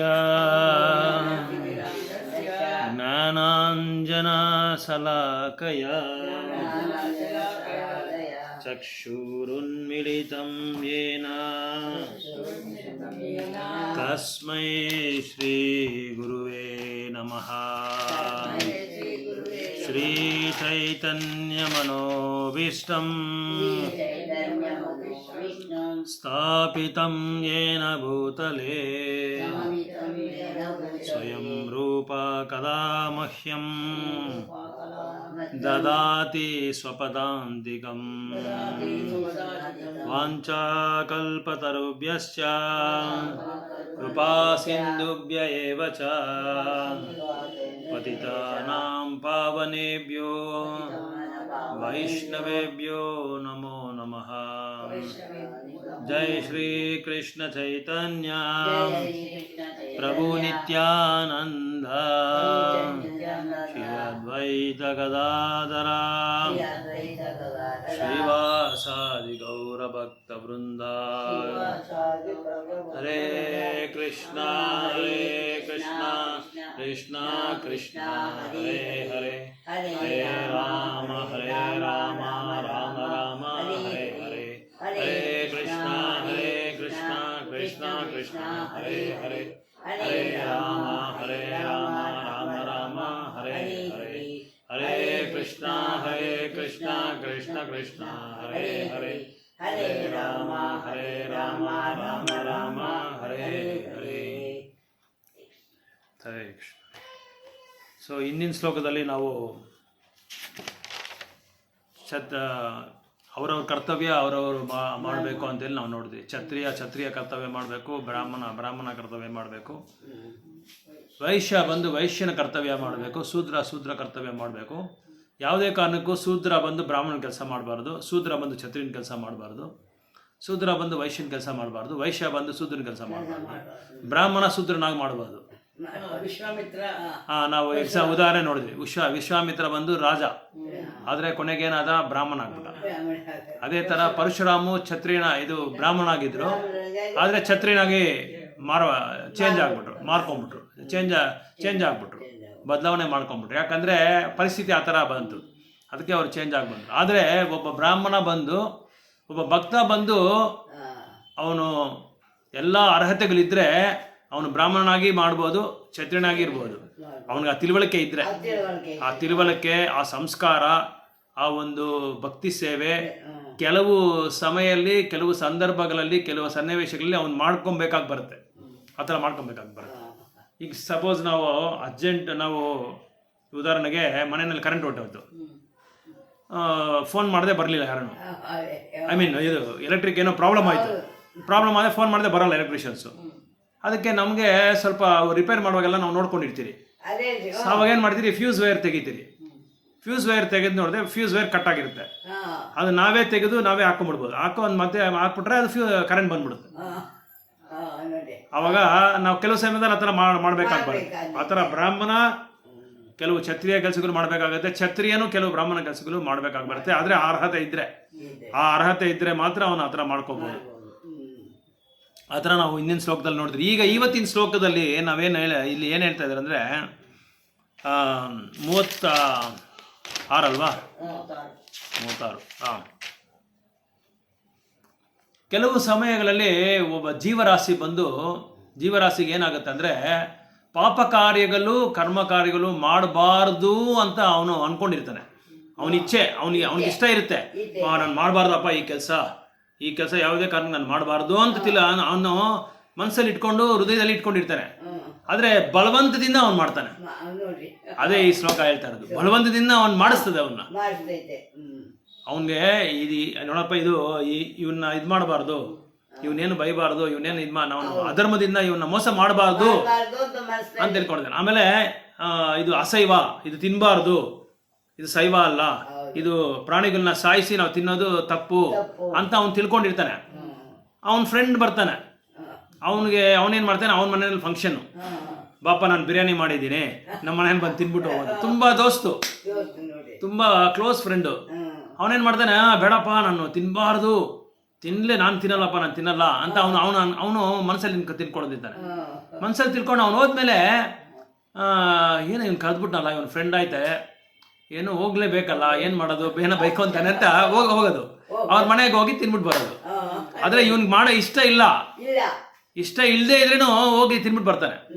ಅದೇ ಅರ್ಜುನ ಕೇಳ್ತಾ ಇದ್ದಾನೆ ಕೃಷ್ಣನ, ನನಗೆ ಇಚ್ಛೆ ಅಂದ್ರೆ ಇಷ್ಟ, ನನಗೆ ಇಚ್ಛೆ ಇಲ್ಲದಿದ್ರೆ ಕೂಡ ನಾನು ಬಲವಂತವಾಗಿ ನಾನು ಹೋಗಿ ಪಾಪ ಕಾರ್ಯ ಮಾಡಬೇಕಾಗಿ ಬರುತ್ತೆ. ಯಾಕೆ, ಏನ್ ಕಾರಣ ಇದಕ್ಕೆ ಅಂತ ಕೇಳ್ತಾ ಇದ್ದಾನೆ ಕೃಷ್ಣ. ಅದು ಅರ್ಜುನ ಬಂದು ಕೃಷ್ಣನ್ ಕೇಳ್ತಾ ಇದ್ದಾನೆ. ಇವಾಗ ನನಗೆ ಯಾರನ್ನೋ ಒಬ್ಬರನ್ನ ಇದು ರಾಜಕೀಯ ನಾಯಕರೇ ಅನ್ಕೊಳ, ಅವನು ಹೇಳಿದ ಮಾತು ಅವ್ನು ಕೇಳಿಲ್ಲ. ಅವ್ನು ರಾಜಕೀಯ ನಾಯಕನ ಇನ್ನೊಬ್ಬನಿಗೆ ಹೇಳ್ತಾನೆ, ಅವನ ಅಸಿಸ್ಟೆಂಟ್ ಕೇಳ್ತಾನೆ, ನೋಡೋ ಇವನು ನನಗೆ ಇದು ವಿರುದ್ಧವಾಗಿ ನಡ್ಕೊತಾ ಇದ್ದಾನೆ, ಇವನ್ನ ನೀನೇ ಇದು ಮಾಡ್ಬಿಡು, ಅವನ್ನ ಇದು ಊರಲ್ಲೇ ಇರಬಾರ್ದು, ಅವನ್ನ ಹೊರಗಡೆ ಕಳಿಸ್ಬಿಡು ಅಂತ ಹೇಳ್ತಾನೆ. ಇವನಿಗೆ ಇಷ್ಟ ಇಲ್ಲ ಮಾಡಕ್ಕೆ, ಯಾರಿಗೆ, ಅವನ ಅಸಿಸ್ಟೆಂಟ್ಗೆ ಇಷ್ಟ ಇಲ್ಲ ಮಾಡಕ್ಕೆ. ಆದ್ರೆ ಇಷ್ಟ ಇಲ್ಲದನ್ನ ಹೋಗಿ ಮಾಡ್ತಾನೆ, ಅವನ್ನ ಹೊರಗಡೆ ಹಾಕ್ತಾನೆ, ರೌಡಿಗಳನ್ನ ಕರ್ಕೊಂಡೋಗಿ ಹೊರಗಡೆ ಹಾಕ್ಬಿಟ್ಟು ಅವ್ನ ಊರಿಂದ ಆಚೆ ತಳ್ಬಿಡ್ತಾನೆ. ಅದೇ ಅವನ ಮನಸ್ಸಲ್ಲಿ ಇಷ್ಟನೇ ಇಲ್ಲ. ಆದ್ರೆ ಏನೋ ಒಂದು ಬಲವಂತದಿಂದ ಫೋರ್ಸ್ದಿಂದ ಮಾಡ್ಬೇಕಾಗಿ ಬರುತ್ತೆ, ಬಲವಂತದಿಂದ ಅವ್ನು ಮಾಡ್ಬೇಕಾಗಿ ಬರುತ್ತೆ. ಅವ್ನಿಗೆ ಇಷ್ಟ ಇಲ್ಲದೇ ಅವ್ನು ಮಾಡ್ಬೇಕಾಗಿ ಬರುತ್ತೆ. ಯಾಕೆ ಅಂತ ಕೇಳ್ತಾ ಇದ್ದಾನೆ ಅರ್ಜುನ, ಕೇಳ್ತಾ ಇದ್ದಾನೆ ಕೃಷ್ಣನ, ಯಾಕೆ ಈ ತರ ಆಗ್ತಾ ಇದೆ, ನನಗೆ ಮಾಡ್ಬೇಕಂತ ಇಷ್ಟ ಇಲ್ಲ, ನನಗೆ ಮಾಡಬಾರ್ದು ಅಂತಿದೆ, ಇದು ತಪ್ಪು ಅಂತ ಗೊತ್ತು, ಇದು ಅನ್ಯಾಯ, ಇದು ಅಧರ್ಮ ಅಂತ ಚೆನ್ನಾಗಿ ಗೊತ್ತು, ಆದ್ರೇನು ನಾನು ಮಾಡ್ಬೇಕಾಗಿ ಬರ್ತಾ ಇದೆ, ಇದಕ್ಕೆ ಕಾರಣ ಏನು ಅಂತ ಕೃಷ್ಣನ ಕೇಳ್ತಾ ಇದ್ದಾನೆ, ಅರ್ಜುನ ಕೇಳ್ತಾ ಇದ್ದಾನೆ. ಅದಕ್ಕೆ ಅರ್ಜುನ ನೆಕ್ಸ್ಟ್ ಶ್ಲೋಕದಲ್ಲಿ ಉತ್ತರ ಕೊಡ್ತಾ ಇದ್ದಾರೆ. ಸೊ ಇದು ಇನ್ನೊಂದೇನಂದ್ರೆ ಇಲ್ಲಿ ತಿಳ್ಕೊಬೇಕಾಗಿರೋದು, ಒಬ್ಬ ಜೀವರಾಶಿ ಆಧ್ಯಾತ್ಮಿಕ ಲೋಕದಿಂದ ಬರುವಾಗ ಶುದ್ಧತೆ, ಆಧ್ಯಾತ್ಮಿಕವಾದ ಇರ್ತಾರೆ, ಅವರು ಶುದ್ಧವಾಗಿ ಇರ್ತಾರೆ. ಆಮೇಲೆ ಎಲ್ಲಾ ಭೌತಿಕ ಕಲ್ಮಶಗಳಿಂದ ಬಿಡುಗಡೆ ಆಗಿರ್ತಾರೆ. ಆದ್ರೆ ಯಾವಾಗ ಅವರು ಆಧ್ಯಾತ್ಮಿಕ ಲೋಕದಿಂದ ಭೌತಿಕ ಲೋಕಕ್ಕೆ ಇಳಿದು ಬರ್ತಾರೋ, ಈ ಭೌತಿಕ ಬಂಧನದಿಂದ ಈ ಭೌತಿಕ ಇದು ಪ್ರಪಂಚಕ್ಕೆ ಬರುವಾಗ ಅವ್ರ ಹತ್ರ ಸಂಪರ್ಕ ಮಾಡುವಾಗ ಏನಾಗುತ್ತೆ, ಅವ್ರಿಗೆ ಕಲ್ಮಶ ಆಗ್ಬಿಡ್ತಾರೆ. ಉದಾಹರಣೆಗೆ ನೀರು, ಮಳೆ ನೀರು ಶುದ್ಧತೆ, ಮಳೆ ನೀರು ಮೇಳೆಯಿಂದ ಕೆಳಗೆ ಬರ್ತಾ ಇರುವಾಗ ಶುದ್ಧತೆ ಇರುತ್ತೆ. ಅದು ಯಾವಾಗ ಚರಂಡಿನಲ್ಲಿ ಇದು ಬೆರಕೆ ಆಗುತ್ತೋ ಆವಾಗ ಏನಾಗುತ್ತೆ, ಅದು ಕಲ್ಮಶ ಆಗ್ಬಿಡುತ್ತೆ. ಅದೇ ತರನೇ ಜೀವರಾಶಿ, ನಾವು ಜೀವಾತ್ಮ ಬೈ ನೇಚರ್ ನಮ್ಮ ಪ್ರಭಾವನೆ, ನಮ್ಮ ಸ್ವಭಾವನೆ ಬಂದು ಶುದ್ಧ. ಯಾಕಂದ್ರೆ ಭಗವಂತ ಸಚ್ಚಿದಾನಂದ ಸ್ವರೂಪ, ಭಗವಂತನಿಂದ ಬಂದಿರೋ ನಾವು ಜೀವಾತ್ಮಗಳು, ನಾವು ಸಚ್ಚಿದಾನಂದ ಸ್ವರೂಪರೇ, ನಾವು ಶುದ್ಧವಾದವರೇ. ಯಾಕಂದ್ರೆ ನಾವು ಬಂದಿರೋದು ಯಾರಿಂದ, ಅವರಿಂದಾನೆ. ಶುದ್ಧವಾದ ಭಗವಂತನಿಂದ ನಾವು ಬಂದಿರೋದ್ರಿಂದ ನಾವು ಶುದ್ಧವಾಗಿರ್ತೀರಿ. ಆದ್ರೆ ಈ ಭೌತಿಕ ಪ್ರಪಂಚಕ್ಕೆ ಬಂದ್ಮೇಲೆ ನಾವೇನ್ ಮಾಡ್ತೀರಿ, ಕಲ್ಮಶ ಆಗ್ಬಿಡ್ತೀರಿ. ಈಗ ನೀರಿದೆ, ಒಂದ್ ಗ್ಲಾಸ್ ನೀರು ಕೊಡ್ತೀರಾ, ನಾನೇನ್ ಮಾಡ್ತೀನಿ, ಪಾಕೆಟಲ್ಲಿ ಕಲರ್ ಇರುತ್ತೆ, ಬ್ಲೂ ಕಲರ್, ನೀಲಿ ಕಲರ್ ತಗೊಂಡು ನೀರಿಗೆ ಹಾಕಿದ್ರೆ ಏನಾಗುತ್ತೆ, ನೀರು ಚೇಂಜ್ ಆಗ್ಬಿಡುತ್ತೆ, ನೀಲಿ ಕಲರ್ ಆಗ್ಬಿಡುತ್ತೆ. ನೀರು ಶುದ್ಧವಾಗಿದೆ, ನೀವು ಕೊಟ್ಟಿರೋ ನೀರು ಶುದ್ಧ, ಆದ್ರೆ ನಾನು ಅದನ್ನ ಕಲ್ಮಶ ಮಾಡಿದೆ. ಕೆಂಪು ಕಲರ್ ಹಾಕಿದ್ರೆ ಕೆಂಪು ಕಲರ್ ಆಗುತ್ತೆ, ನೀಲಿ ಕಲರ್ ಆಗುತ್ತೆ, ನೀಲಿ ಕಲರ್ ಆಗುತ್ತೆ, ಹಸಿರು ಕಲರ್ ಆಗುತ್ತೆ, ಹಸಿರು ಕಲರ್ ಆಗುತ್ತೆ. ಸೊ ನೀರು ಎಷ್ಟು ಶುದ್ಧತೆಯಾಗಿರುತ್ತೋ ಮಳೆ ನೀರು, ಅದೇ ತರ ಜೀವಿನೂ ತುಂಬಾ ಶುದ್ಧವಾಗಿರ್ತಾರೆ. ಆದ್ರೆ ಈ ಭೌತಿಕ ಪ್ರಪಂಚಕ್ಕೆ ಬಂದ ಮೇಲೆ ಏನಾಗುತ್ತೆ, ಅವನು ಬಂಧನ ಆಗ್ಬಿಡ್ತಾನೆ. ಯಾಕೆ ಬಂಧನ ಆಗ್ಬಿಡ್ತಾನೆ ಅಂದ್ರೆ ಅದಕ್ಕೆ ಉತ್ತರ ಕೊಡ್ತಾರೆ ಕೃಷ್ಣ ನೆಕ್ಸ್ಟ್ ಶ್ಲೋಕದಲ್ಲಿ ಉತ್ತರ ಕೊಡ್ತಾರೆ. ಅದೇ ಇಲ್ಲಿ ಹೇಳ್ತಾ ಇದ್ದಾರೆ, why lord has given this. ಆಮೇಲೆ ಇನ್ನೊಂದೇನೆಂದರೆ ಅದಕ್ಕೆ ಕಾರಣ ಏನಂದರೆ ಭಗವಂತ ಎಲ್ಲ ಜೀವರಾಶಿಗಳಿಗೂ ಸ್ವಲ್ಪ ಸ್ವತಂತ್ರ ಕೊಟ್ಟಿದ್ದಾರೆ, ಒಂದಿಷ್ಟು ಸ್ವತಂತ್ರ ಕೊಟ್ಟಿದ್ದಾರೆ. ನೋಡಿ ಆ ಸ್ವತಂತ್ರದಲ್ಲಿ ನಾವು ಏನು ಬೇಕಾದರೂ ಮಾಡ್ಬೋದು. ನಾವು ಒಳ್ಳೆಯದು ಮಾಡ್ಬೋದು, ಕೆಟ್ಟದ್ದು ಮಾಡ್ಬೋದು. ಒಳ್ಳೆಯದು ಕೆಟ್ಟದ್ದು ಅಂದರೆ ಏನಂದರೆ ಬಡ ಪ್ರಾಣಿಗಳಿಗೆ, ಬಡ ಜೀವಿಗಳಿಗೆ ಬಟ್ಟೆ ತೊಗೊಳ್ಳೋದು, ಬಡ ಜೀವಿಗಳಿಗೆ ಪುಸ್ತಕ ತೊಗೊಳೋದು, ಆಮೇಲೆ ಬಡ ಜೀವಿಗಳಿಗೆ ಒಂದು ಆಶ್ರಯ ಮನೆ ಕಟ್ಕೊಡೋದು, ಒಂದು ಇದು ವೃದ್ಧಾಶ್ರಮ ಕಟ್ಕೊಡೋದು, ಇದು ಇದು ಇದು ಇದು ಒಳ್ಳೆಯದಲ್ಲ. ಶಾಸ್ತ್ರದ ಪ್ರಕಾರ ಒಳ್ಳೇದು ಏನು ಅಂದರೆ ಭಗವಂತನ ಭಕ್ತರ ಜೊತೆ ಸಾಂಗತ್ಯ ಮಾಡೋದು. ಅವ್ರ ಜೊತೆ ಮಾಡುವಾಗ ಅದೇನಾಗುತ್ತೆ, ನಿಜವಾದ ಒಂದು ಉನ್ನತವಾದ ಅತ್ಯುತ್ತಮವಾದ ಒಂದು ಕಾರ್ಯ ಆಗುತ್ತೆ. ಅದೇ ಜೀವಿ ಕೆಟ್ಟ ಕಾರ್ಯನೂ ಮಾಡ್ಬೋದು. ಯಾಕಂದ್ರೆ ನೀ ಸ್ವತಂತ್ರ ನಿಮ್ದು, ನಾನು ಇಷ್ಟು ಸ್ವತಂತ್ರ ಕೊಟ್ಟಿದ್ದೀನಿ, ಈ ಮನೆ ನಾವು ಬಾಡಿಗೆ ಕೊಟ್ಟಿದ್ದೀರಿ, ಒಂದು ಮನೆ ಬಾಡಿಗೆ ಕೊಟ್ಟಿದ್ದೀರಿ. ಆ ಮನೆ ನಾವು ಒಳ್ಳೇದಾಗೂ ಉಪಯೋಗಿಸ್ಕೋಬಹುದು, ಕೆಟ್ಟದಾಗೂ ಉಪಯೋಗಿಸ್ಕೋಬಹುದು. ಅದು ಅವ್ರವ್ರ ಇಚ್ಛೆಗೆ ಪ್ರಕಾರ ಅವ್ರು ಮಾಡ್ಕೊಂತಾರೆ ಅಷ್ಟೇ. ಅದೇ ತರ ಜೀವಿ ಏನ್ ಮಾಡ್ತಾನೆ, ತನಗೆ ಕೊಟ್ಟಿದ್ದ ಸ್ವೇಚ್ಛೆಯನ್ನ, ತನಗೆ ಕೊಟ್ಟಿದ್ದ ಸ್ವಾತಂತ್ರ್ಯವನ್ನ ಏನ್ ಮಾಡ್ತಾನೆ, ಒಳ್ಳೇದಕ್ಕೂ ಅಂದ್ರೆ ಭಗವಂತನ ಕಾರ್ಯಕ್ಕೂ ಬಳಸ್ಕೊಂತಾನೆ, ಪಾಪ ಕಾರ್ಯಗಳು ಮಾಡೋಕ್ಕೂ ಬಳಸ್ಕೊಂತಾನೆ. ಅದು ಅವನಿಷ್ಟ, ಅದು ಭಗವಂತನ ಅದರಲ್ಲಿ ಯಾವುದೇ ತರವಾದ ಅವರು ಇದ್ರಲ್ಲ ಇಂಟರ್ಫೇರ್ ಆಗಲ್ಲ. ಅದಕ್ಕೆ ನಿಮ್ಮಿಷ್ಟ ಅಂತ ಹೇಳಿ ಬಿಟ್ಬಿಡ್ತಾರೆ. ಸೊ ಇದೇ ಥರನೇ ಇದು ಎರಡು ದಾರಿ ಇದೆ, ಒಂದು ಒಳ್ಳೆ ದಾರಿ ಇದೆ, ಒಂದು ಕೆಟ್ಟ ದಾರಿ ಇದೆ. ಈಗ ನಾವು ಒಂದು ಬೆಟ್ಟಕ್ಕೆ ಹೋಗ್ತೀರಿ, ಅದಕ್ಕೆ ಎರಡು ದಾರಿ ಇದೆ. ಒಂದು ದಾರಿನಲ್ಲಿ ಬಂದು ಬರೇ ಕಳ್ಳು, ಮಣ್ಣು, ಮುಳ್ಳು ಎಲ್ಲ ಇರುತ್ತೆ, ಕಚರ ಗಿಚರ ಎಲ್ಲ ಇರುತ್ತೆ, ಅದು ಒಳ್ಳೇದು, ಅದೊಂದು ದಾರಿ ಇದೆ. ಇನ್ನೊಂದು ದಾರಿನಲ್ಲಿ ತುಂಬ ಕ್ಲೀನಾಗಿರುತ್ತೆ, ಸೇಫ್ಟಿ ಆಗಿರುತ್ತೆ, ಎಲ್ಲಿ ನಮಗೆ ಕಾಳಿಗೇನು ಚುಚ್ಕೊಳ್ಳಲ್ಲ, ಒಳ್ಳೆ ಇದು ರೋಡ್ ಚೆನ್ನಾಗಿ ಮಾಡಿರ್ತಾನೆ. ಇದು ರಹದಾರಿ ಬಂದು ಹೋಗೋದಕ್ಕೆ ಬರೋದಕ್ಕೆ ಕ್ಲೀನಾಗಿ, ಯಾರಿಗೂ ಏನು ಆಕ್ಸಿಡೆಂಟ್ ಆಗಿದ್ರೆ ಕರೆಕ್ಟಾಗಿ ಹೋಗಿದ್ದಾರೆ. ನಾವು ಯಾವ ದಾರಿನ ನಾವು ಸೆಲೆಕ್ಟ್ ಮಾಡ್ಕೊತೀರೋ, ಆಯ್ಕೆ ಮಾಡ್ಕೊತೀರೋ, ನಮ್ಮ ಮೇಲೆ ಆಧಾರ ಪಟ್ಟಿದೆ, ನಮ್ಮ ಮೇಲೆ ಆಧಾರ ಪಟ್ಟಿದೆ. ನಾವು ಆ ರೋಡ್ಗೂ ಹೋಗ್ಬೋದು, ಈ ರೋಡಲ್ಲಿ ಹೋಗ್ಬೋದು. ಎರಡು ದಾರಿ ಕೊಟ್ಬಿಟ್ಟಿದ್ದಾರೆ ಭಗವಂತ, ಯಾವ್ದಾರ ನೀನೇ ಸೆಲೆಕ್ಟ್ ಮಾಡ್ಕೊಪ್ಪ ಅಂತ ಬಿಟ್ಬಿಟ್ಟಿದ್ದಾರೆ. ಅದೇ ಹೇಳಿದ್ರು, ಒಬ್ಬ ಸ್ನೇಹಿತ ಇದ್ದಾನೆ, ಸ್ನೇಹಿತನಿಗೆ ಒಬ್ಬ ಡ್ರಗ್ಸು ಯಾವಾಗಲೂ ಇದು ಏನದು ಡ್ರಗ್ಸ್ಗೇನು ಹೇಳ್ತೀರಾ, ದ್ರವ್ಯ ಪದಾರ್ಥಗಳು ತಗೊಳ್ಳೋದು, ಯಾವಾಗಲೂ ಅವನು ದ್ರವ್ಯ ಪದಾರ್ಥ ತಗೊತಾ ಇರ್ತಾನೆ. ಅಂತ ಅಂತ ಈ ಸ್ನೇಹಿತನು ಒಳ್ಳೆಯವನು, ಇವನೇನ್ ಮಾಡ್ತಾನೆ, ಅವನ ಜೊತೆ ಸೇರ್ಕೊಂಡ್ರೆ ಇವನೇನ್ ಮಾಡ್ತಾನೆ, ಈಗ ನಾವು ನಮ್ಮ ಕಾಲೇಜಲ್ಲಿ ಚೆನ್ನೈಯಲ್ಲಿ ನಾವು ಓದ್ತಾ ಇರುವಾಗ ಬರೀ ಡ್ರಗ್ಸ್ ಎಲ್ಲ ದೊಡ್ಡ ಇವರು ಶ್ರೀಮಂತರ ಮಕ್ಕಳು. ಆ ಶ್ರೀಮಂತರ ಮಕ್ಕಳ ಜೊತೆಲಿ ಅವ್ರಿಗೇನು ಕೆಲಸ ಅಂದರೆ ಮಧ್ಯಾಹ್ನ 3 ಹರೇ ಕೃಷ್ಣ, ಮಧ್ಯಾಹ್ನ 2:30 ಹಾಕ್ಬಿಟ್ರೆ ಕ್ಲಾಸ್ ಇದು ಕಾಲೇಜ್ ಪೀರಿಯಡ್ಸ್ ಕ್ಲೋಸ್ ಆಗ್ಬಿಡುತ್ತೆ. ಆಮೇಲೆ ಹೋದ್ಮೇಲೆ ರೂಮಲ್ಲಿ ಕೂತ್ಕೊಂಡು ಡ್ರಗ್ಸ್ ಹೊಡಿಯೋದು. ನಾನು ಆವಾಗ ಫಸ್ಟ್ ಇಯರ್ ಹೋಗಿದ್ವಲ್ಲ ಕಾಲೇಜ್ಗೆ, ನನಗೆ ರ್ಯಾಗಿಂಗ್ ಅಂತ ನಾನೇನು ಮಾಡಿದೆ, ಒಂದು 4-5 ಜನ ತೆಲುಗು ಆಂಧ್ರ ಅವನ್ನೆಲ್ಲ ಇಂಟ್ರೊಡ್ಯೂಸ್ ಮಾಡ್ಕೊಂಡು ಅವ್ರ ಜೊತೆಲಿ ಇದ್ಬಿಟ್ಟೆ. ಇವ್ರ ಜೊತೆ ಇದ್ರೆ ಸೇಫ್ಟಿ ಆಗಿರುತ್ತೆ ಅಂತ ತಿಳ್ಕೊಂಡು ನಾನೇನು ಮಾಡಿದೆ, ಅವ್ರ ಜೊತೆಲಿ ಕೂತ್ಕೊಂಡ್ಬಿಟ್ಟೆ. ಅದರಲ್ಲಿ ಒಬ್ಬ ಲೀಡ್ರ್ ಅಂದರೆ ಅವ್ನಿಗೊಂದು 4-5 ಜನ ಫಾಲೋವರ್ಸ್, ಅವ್ನು ಹೇಳ್ದಂಗೆಲ್ಲ ಕೇಳೋದು. ಅವ್ರು 2ನೇ ಸೆಕೆಂಡ್ ಇಯರ್ ಅವರು, ನಾನು ಆವಾಗ ಮೊದಲನೇ ಫಸ್ಟ್ ಇಯರು. ಸರ್ ಇವ್ರ ಜೊತೆ ಇದ್ರೆ ಪರವಾಗಿಲ್ಲ, ನಾನು ಯಾರು ಏನು ಮಾಡಲ್ಲ, ರಕ್ಷಣೆ ಇರುತ್ತೆ ನನಗೆ ಯಾರೋ ರ್ಯಾಗಿಂಗ್ ಪ್ರಾಬ್ಲಮ್ ಇರುತ್ತಲ್ಲ ಕಾಲೇಜಲ್ಲಿ ಹೋದ್ರೆ, ಅದಕ್ಕೆ ನಾನೇನು ಮಾಡಿದೆ, ಅವ್ರ ಜೊತೆ ಹೋಗಿ ಸೇರ್ಕೊಂಡ್ಬಿಟ್ರು. ನಮ್ಮ ಅಣ್ಣ ಬಂದು ಅವ್ರನ್ನ ಇಂಟ್ರೊಡ್ಯೂಸ್ ಮಾಡ್ಕೊಟ್ಬಿಟ್ರು. ಕೊತ್ತಕ వచ్చినాడు కొంచెం మీరు చూసుకోండి ಅಂತ ಹೇಳ್ಬಿಟ್ಟು ಇಂಟ್ರೊಡ್ಯೂಸ್ ಮಾಡ್ಕೊಟ್ಬಿಟ್ಟು ಹೋಗ್ಬಿಟ್ರು. ನಾನು ಅವ್ರ ಜೊತೆ ಯಾವಾಗಲೂ ಇದು ಕಾಲೇಜ್ ಆದ್ಮೇಲೆ ಅವ್ರ ಜೊತೆ ಕೂತ್ಕೊಂಡ್ಬಿಡ್ತಾ ಇದ್ದೆ. ಇವ್ರೇನೋ ಒಳ್ಳೆಯವ್ರು ಅನ್ಕೊಂಡು ನಾನು ಏನು ಮಾಡಿದೆ, ದಿನ ನೋಡಿದೆ ಏನು ಡ್ರಗ್ಸ್ ತೊಗೊಂಡು ಕ್ಲೀನಾಗಿ ಡ್ರಗ್ಸ್ ಎಲ್ಲ ಹೊಡಿತಾ ಇದ್ದಾರೆ, ದ್ರವ್ಯ ಪದಾರ್ಥಗಳೆಲ್ಲ ಯೂಸ್ ಮಾಡ್ತಾ ಇದ್ದಾರೆ. ನನಗೇನು ಅಂತ ಕೂಡ ಅರ್ಥ ಆಗಿಲ್ಲ. ಕೈಯಲ್ಲೇನೋ ಸಿಗರೇಟ್ ಇದೆ, ಬೇರೆ ಏನೋ ಪೇಪರಲ್ಲಿ ಹಾಕ್ಬಿಟ್ಟು ಅದನ್ನ ಎಳ್ಕೊಳ್ತಾ ಇದ್ದಾರೆ. ನನಗೇನು ಅರ್ಥ ಆಗಿಲ್ಲ, ಏನಪ್ಪ ಇದು ಸಿಗರೇಟ್ನ ಕುಡಿದಿರೋದು ನೋಡಿದ್ದೀನಿ, ಇದನ್ನೇನೋ ಹೇಳ್ಕೊತ ಅವನಪ್ಪ, ಏನಪ್ಪ ಇದು ಅಂತ ನನಗೆ ಗ್ರಾಚಾರ. ಆಮೇಲೆ ಫೋನ್ ಮಾಡಿದೆ.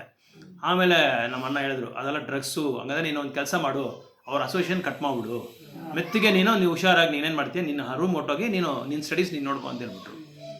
ಸೊ ಅಂಥವ್ರ ಜೊತೆ ನಾವು ಸೇರಿದ್ರೆ ನಮ್ಗೇನಾಗುತ್ತೆ, ಅವ್ರಿಗೆ ಏನು ಗುಣ ಇದೆಯೋ, ಅವ್ರಿಗೆ ಏನು ಭಾವನೆ ಇದೆಯೋ, ಅವ್ರ ಹಿಂದೆ ಏನು ಕಾಮ ಇದೆಯೋ ಅದೇ ನಮಗೆ ಬರುತ್ತೆ. ಯಾಕಂದರೆ ಸಾಂಗಿತ್ಯ ಯಾವ ಥರ ಇರುತ್ತೋ ಸಾಂಗಿತ್ಯಕ್ಕೆ ತಕ್ಕಂತೆ ನಮ್ಮ ಗುಣ ಚೇಂಜ್ ಆಗುತ್ತೆ, ಸಾಂಗಿತ್ಯಕ್ಕೆ ತಕ್ಕಂತೆ ನಮ್ಮ ಪ್ರವೃತ್ತಿ ಚೇಂಜ್ ಆಗುತ್ತೆ, ಸಾಂಗಿತ್ಯಕ್ಕೆ ತಕ್ಕಂತೆ ನಮ್ಮ ಭಾವನೆ ಚೇಂಜ್ ಆಗುತ್ತೆ. ಸೊ ಅದೇ ಇಲ್ಲಿ ಅರ್ಜುನ ಕೇಳ್ತಾ ಇದ್ದಾನೆ, ನನಗೆ ಈ ಒಳ್ಳೆ ಕೆಟ್ಟ ಇದು ಪಾಪ ಕಾರ್ಯಗಳು ಮಾಡೋದಕ್ಕೆ ನನಗೆ ಯಾವುದೇ ಥರವಾದ ಇಚ್ಛೆ ಇಲ್ಲ, ನನಗಿಷ್ಟನೇ ಇಲ್ಲ. ಆದರೆ ಬಲವಂತದಿಂದ ನಾನು ಯಾರೋ ಒಬ್ಬರು ನನ್ನ ತಳ್ತಾ ಇದ್ದಾರೆ, ಇದು ಈ ಕೆಲಸ ಮಾಡು, ಈ ಕೆಲಸ ಮಾಡು, ಈ ಕೆಲಸ ಮಾಡು ಅಂತ ನಾನು ತಳ್ತಾ ಇದ್ದಾರೆ. ಅದು ಯಾರು ಅಂತ ನಂಗೆ ಗೊತ್ತಾಗ್ತಾ ಇಲ್ಲ, ಅದು ನೀವೇ ಹೇಳಬೇಕು ಅಂತ 36ನೇ ಶ್ಲೋಕದಲ್ಲಿ ಅರ್ಜುನ ಹೇಳ್ತಾ ಇದ್ದಾರೆ. ಪ್ರಶ್ನೆ ಕೇಳ್ತಾ ಇದ್ದಾರೆ, ಯಾರದು? ಅವನ್ಗೆ ಅರ್ಥ ಆಗಿಲ್ಲ ಅರ್ಜುನಾಗೆ. ಯಾರಿದು? ಯಾವ ಫೋರ್ಸ್ ಅಂದ್ರೆ ಬಲವಂತದಿಂದ ಮಾಡ್ತಾ ಇದ್ದಾನೆ, ಬಲವಂತದಿಂದ ತಳ್ತಾ ಇದ್ದಾನೆ. ಅವ್ನು ಮಾಡೋಕ್ಕೆ ಇಷ್ಟ ಇಲ್ಲ, ಯಾವುದೇ ಕಾರಣಕ್ಕೂ. ಇದು ಅವ್ನಿಗೆ ಗೊತ್ತು, ಇದು ಮಾಡೋದು ಒಳ್ಳೇದಲ್ಲ ಅಂತ ಕೂಡ ಗೊತ್ತು, ಆದ್ರೇನು ಅವನ್ನ ಇದು ಮಾಡ್ತಾ ಇದೆ. ಸರಿ, ಈಗ ಅಂತ ಇವಾಗ ಒಬ್ಬ ಸ್ನೇಹಿತ ಏನ್ ಮಾಡ್ತಾನೆ, ಆ ಡ್ರಗ್ಸ್ ಯೂಸ್ ಮಾಡೋ ಜೊತೆ ಹೋದ್ರೆ ಅವನೇನ್ ಮಾಡ್ತಾನೆ, ಕುಡ್ಕೊಂಡ್ ಜೊತೆ ಹೋದ್ರೆ ಕುಡ್ಕೊಂಡ್ ಬುದ್ಧಿನೇ ಬರುತ್ತೆ. ಅದೇ ಇನ್ನೊಬ್ಬ ಡಿವೋಟಿ ಇರ್ತಾನೆ, ಅವನೇನ್ ಮಾಡ್ತಾನೆ, ಬುಕ್ಸ್ ಡಿಸ್ಟ್ರಿಬ್ಯೂಷನ್ ಮಾಡ್ತಾ ಇರ್ತಾನೆ. ಗೇಟ್ ಆಪೋಸಿಟ್ ಹೊರಗಡೆ ಬಂದು ಭಗವದ್ಗೀತಾ ಬುಕ್, ಆ ಬುಕ್, ಈ ಬುಕ್ ಎಲ್ಲ ಡಿಸ್ಟ್ರಿಬ್ಯೂಟ್ ಮಾಡ್ತಾ ಇರ್ತಾನೆ. ಡಿಸ್ಟ್ರಿಬ್ಯೂಟ್ ಮಾಡ್ತಾ ಇದ್ರೆ ಏನ್ ಮಾಡ್ತಾನೆ, ಇವನು ಹೋಗಿ ತಗೊಂಡ್ರೆ ಅದನ್ನ ಅವನ ಬಗ್ಗೆ, ಭಗವದ್ಗೀತಾ ಬಗ್ಗೆ ಒಂದು 10 ನಿಮಿಷ ಹೇಳ್ತಾನೆ. ಹೇಳಿದ್ಮೇಲೆ ಇವನಿಗೇನೋ ಸ್ವಲ್ಪ ಏನೋ ಒಂಥರ ಒಂದು ಒಂದು ಕೋಣದಲ್ಲಿ ಇವನಿಗೆ ಸ್ವಲ್ಪ ಅರಿವು ಬಂದಂಗಿರುತ್ತೆ. ಇದೆಲ್ಲ ಎಲ್ಲಿ ಕೇಳಿಲ್ಲಪ್ಪ ನಾನು, ಏನೋ ವಿಚಿತ್ರವಾಗಿ ಹೇಳ್ತಾ ಇದ್ದಾನೆ ಇವನು. ಸರಿ ಕೊಡಪ್ಪ ಒಂದು ಪುಸ್ತಕ ನೋಡೋಣ ಅಂತ ಪುಸ್ತಕ ತಗೊಂಡು ಹೋಗಿ ಓದ್ತಾನೆ. ಅದು ಓದುವಾಗ ಏನಾಗುತ್ತೆ ಅವನಿಗೆ, ಇದು ಮಾನವ ಜೀವನ ಗಮ್ಯ ಈ ಥರ ಇದೆ. ಸೊ ಭಗವದ್ಗೀತೆನಲ್ಲಿ ಈ ಥರ ಹೇಳ್ತಾ ಇದ್ದಾರೆ, ನಾವು ಆತ್ಮ, ನಾವು ಇದು ದೇಹ ಅಲ್ಲ, ನಮಗೂ ಭಗವಂತನಿಗೆ ಏನೋ ಒಂದು ಸಂಬಂಧ ಇದೆ. ಸೊ ಭಗವಂತನಿಗೆ ನಮಗೆ ಇರೋ ಸಂಬಂಧದಿಂದ ಅವನು ಸಚ್ಚಿದಾನಂದ ಸ್ವರೂಪ ಭಗವಂತ, ಅವನಿಂದ ನಾವು ಬಂದಿರೋದು. ಇದೆಲ್ಲ ಓದ್ಕೊಂಡು ಏನಾಗುತ್ತೆ ಅವನಿಗೆ, ಆ ಒಳ್ಳೆ ದಾರಿನಲ್ಲಿ ಹೋಗೋದಕ್ಕೆ ಅವನು ಐಕ್ಯ ಮಾಡ್ಕೊಂಡು ಏನು ಮಾಡ್ತಾನೆ, ಭಗವಂತನ ಹತ್ರ ಹೋಗೋದಕ್ಕೆ ಅವನು ದಾರಿ ಅವನ್ನ ಹುಡ್ಕೊಂತಾನೆ. ಈ ಥರ ನಾವು ಯಾರ ಒಂದು ಸಾಂಗಿತ್ಯನ ನಾವು ಪಡಿತೀರೋ ಆ ಸಾಂಗಿತ್ಯಕ್ಕೆ ತಕ್ಕಂತೆ ನಮ್ಮ ಗುಣ ಚೇಂಜ್ ಆಗ್ತದೆ. ಅದೇ ಇಲ್ಲಿ ಅರ್ಜುನ ಕೇಳ್ತಾರೆ, ಇದು ತುಂಬಾ ವಿಚಿತ್ರವಾದ ಒಂದು ಪ್ರಶ್ನೆ, ತುಂಬಾ ವಿಚಿತ್ರವಾದ ಪ್ರಶ್ನೆ. ನಮಗೂ ಆ ಥರ ಆಗುತ್ತೆ.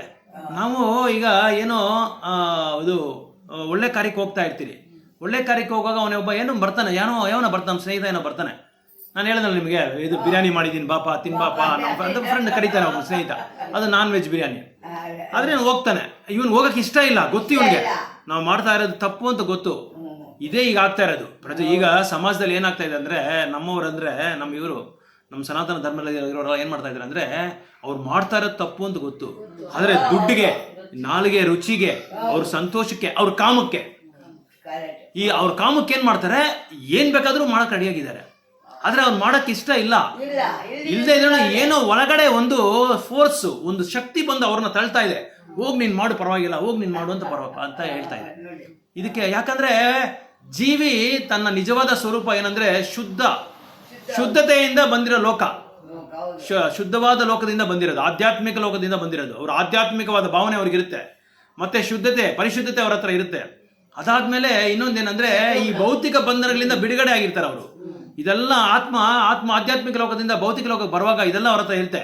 ಆದ್ರೆ ನಾನು ಹೇಳಿದಂಗೆ, ಹೆಂಗೆ ಮಳೆ ನೀರು ಬಂದು ಚರಂಡಿಗೆ ಸೇರ್ಕೊಂಡ್ಬಿಟ್ರೆ ಬೆರಕೆ ಆದ್ರೆ ಏನಾಗುತ್ತೆ, ಅದು ಕಲ್ಮಶ ಆಗ್ಬಿಡುತ್ತೆ. ಅದೇ ತರ ಈ ಜೀವ, ನಾವು ಏನಾಗಿದ್ದೀರಿ, ಆ ಆಧ್ಯಾತ್ಮಿಕ ಪ್ರಪಂಚದಿಂದ ಬರುವಾಗ ನಾವು ಶುದ್ಧವಾಗಿದ್ದೀರಿ.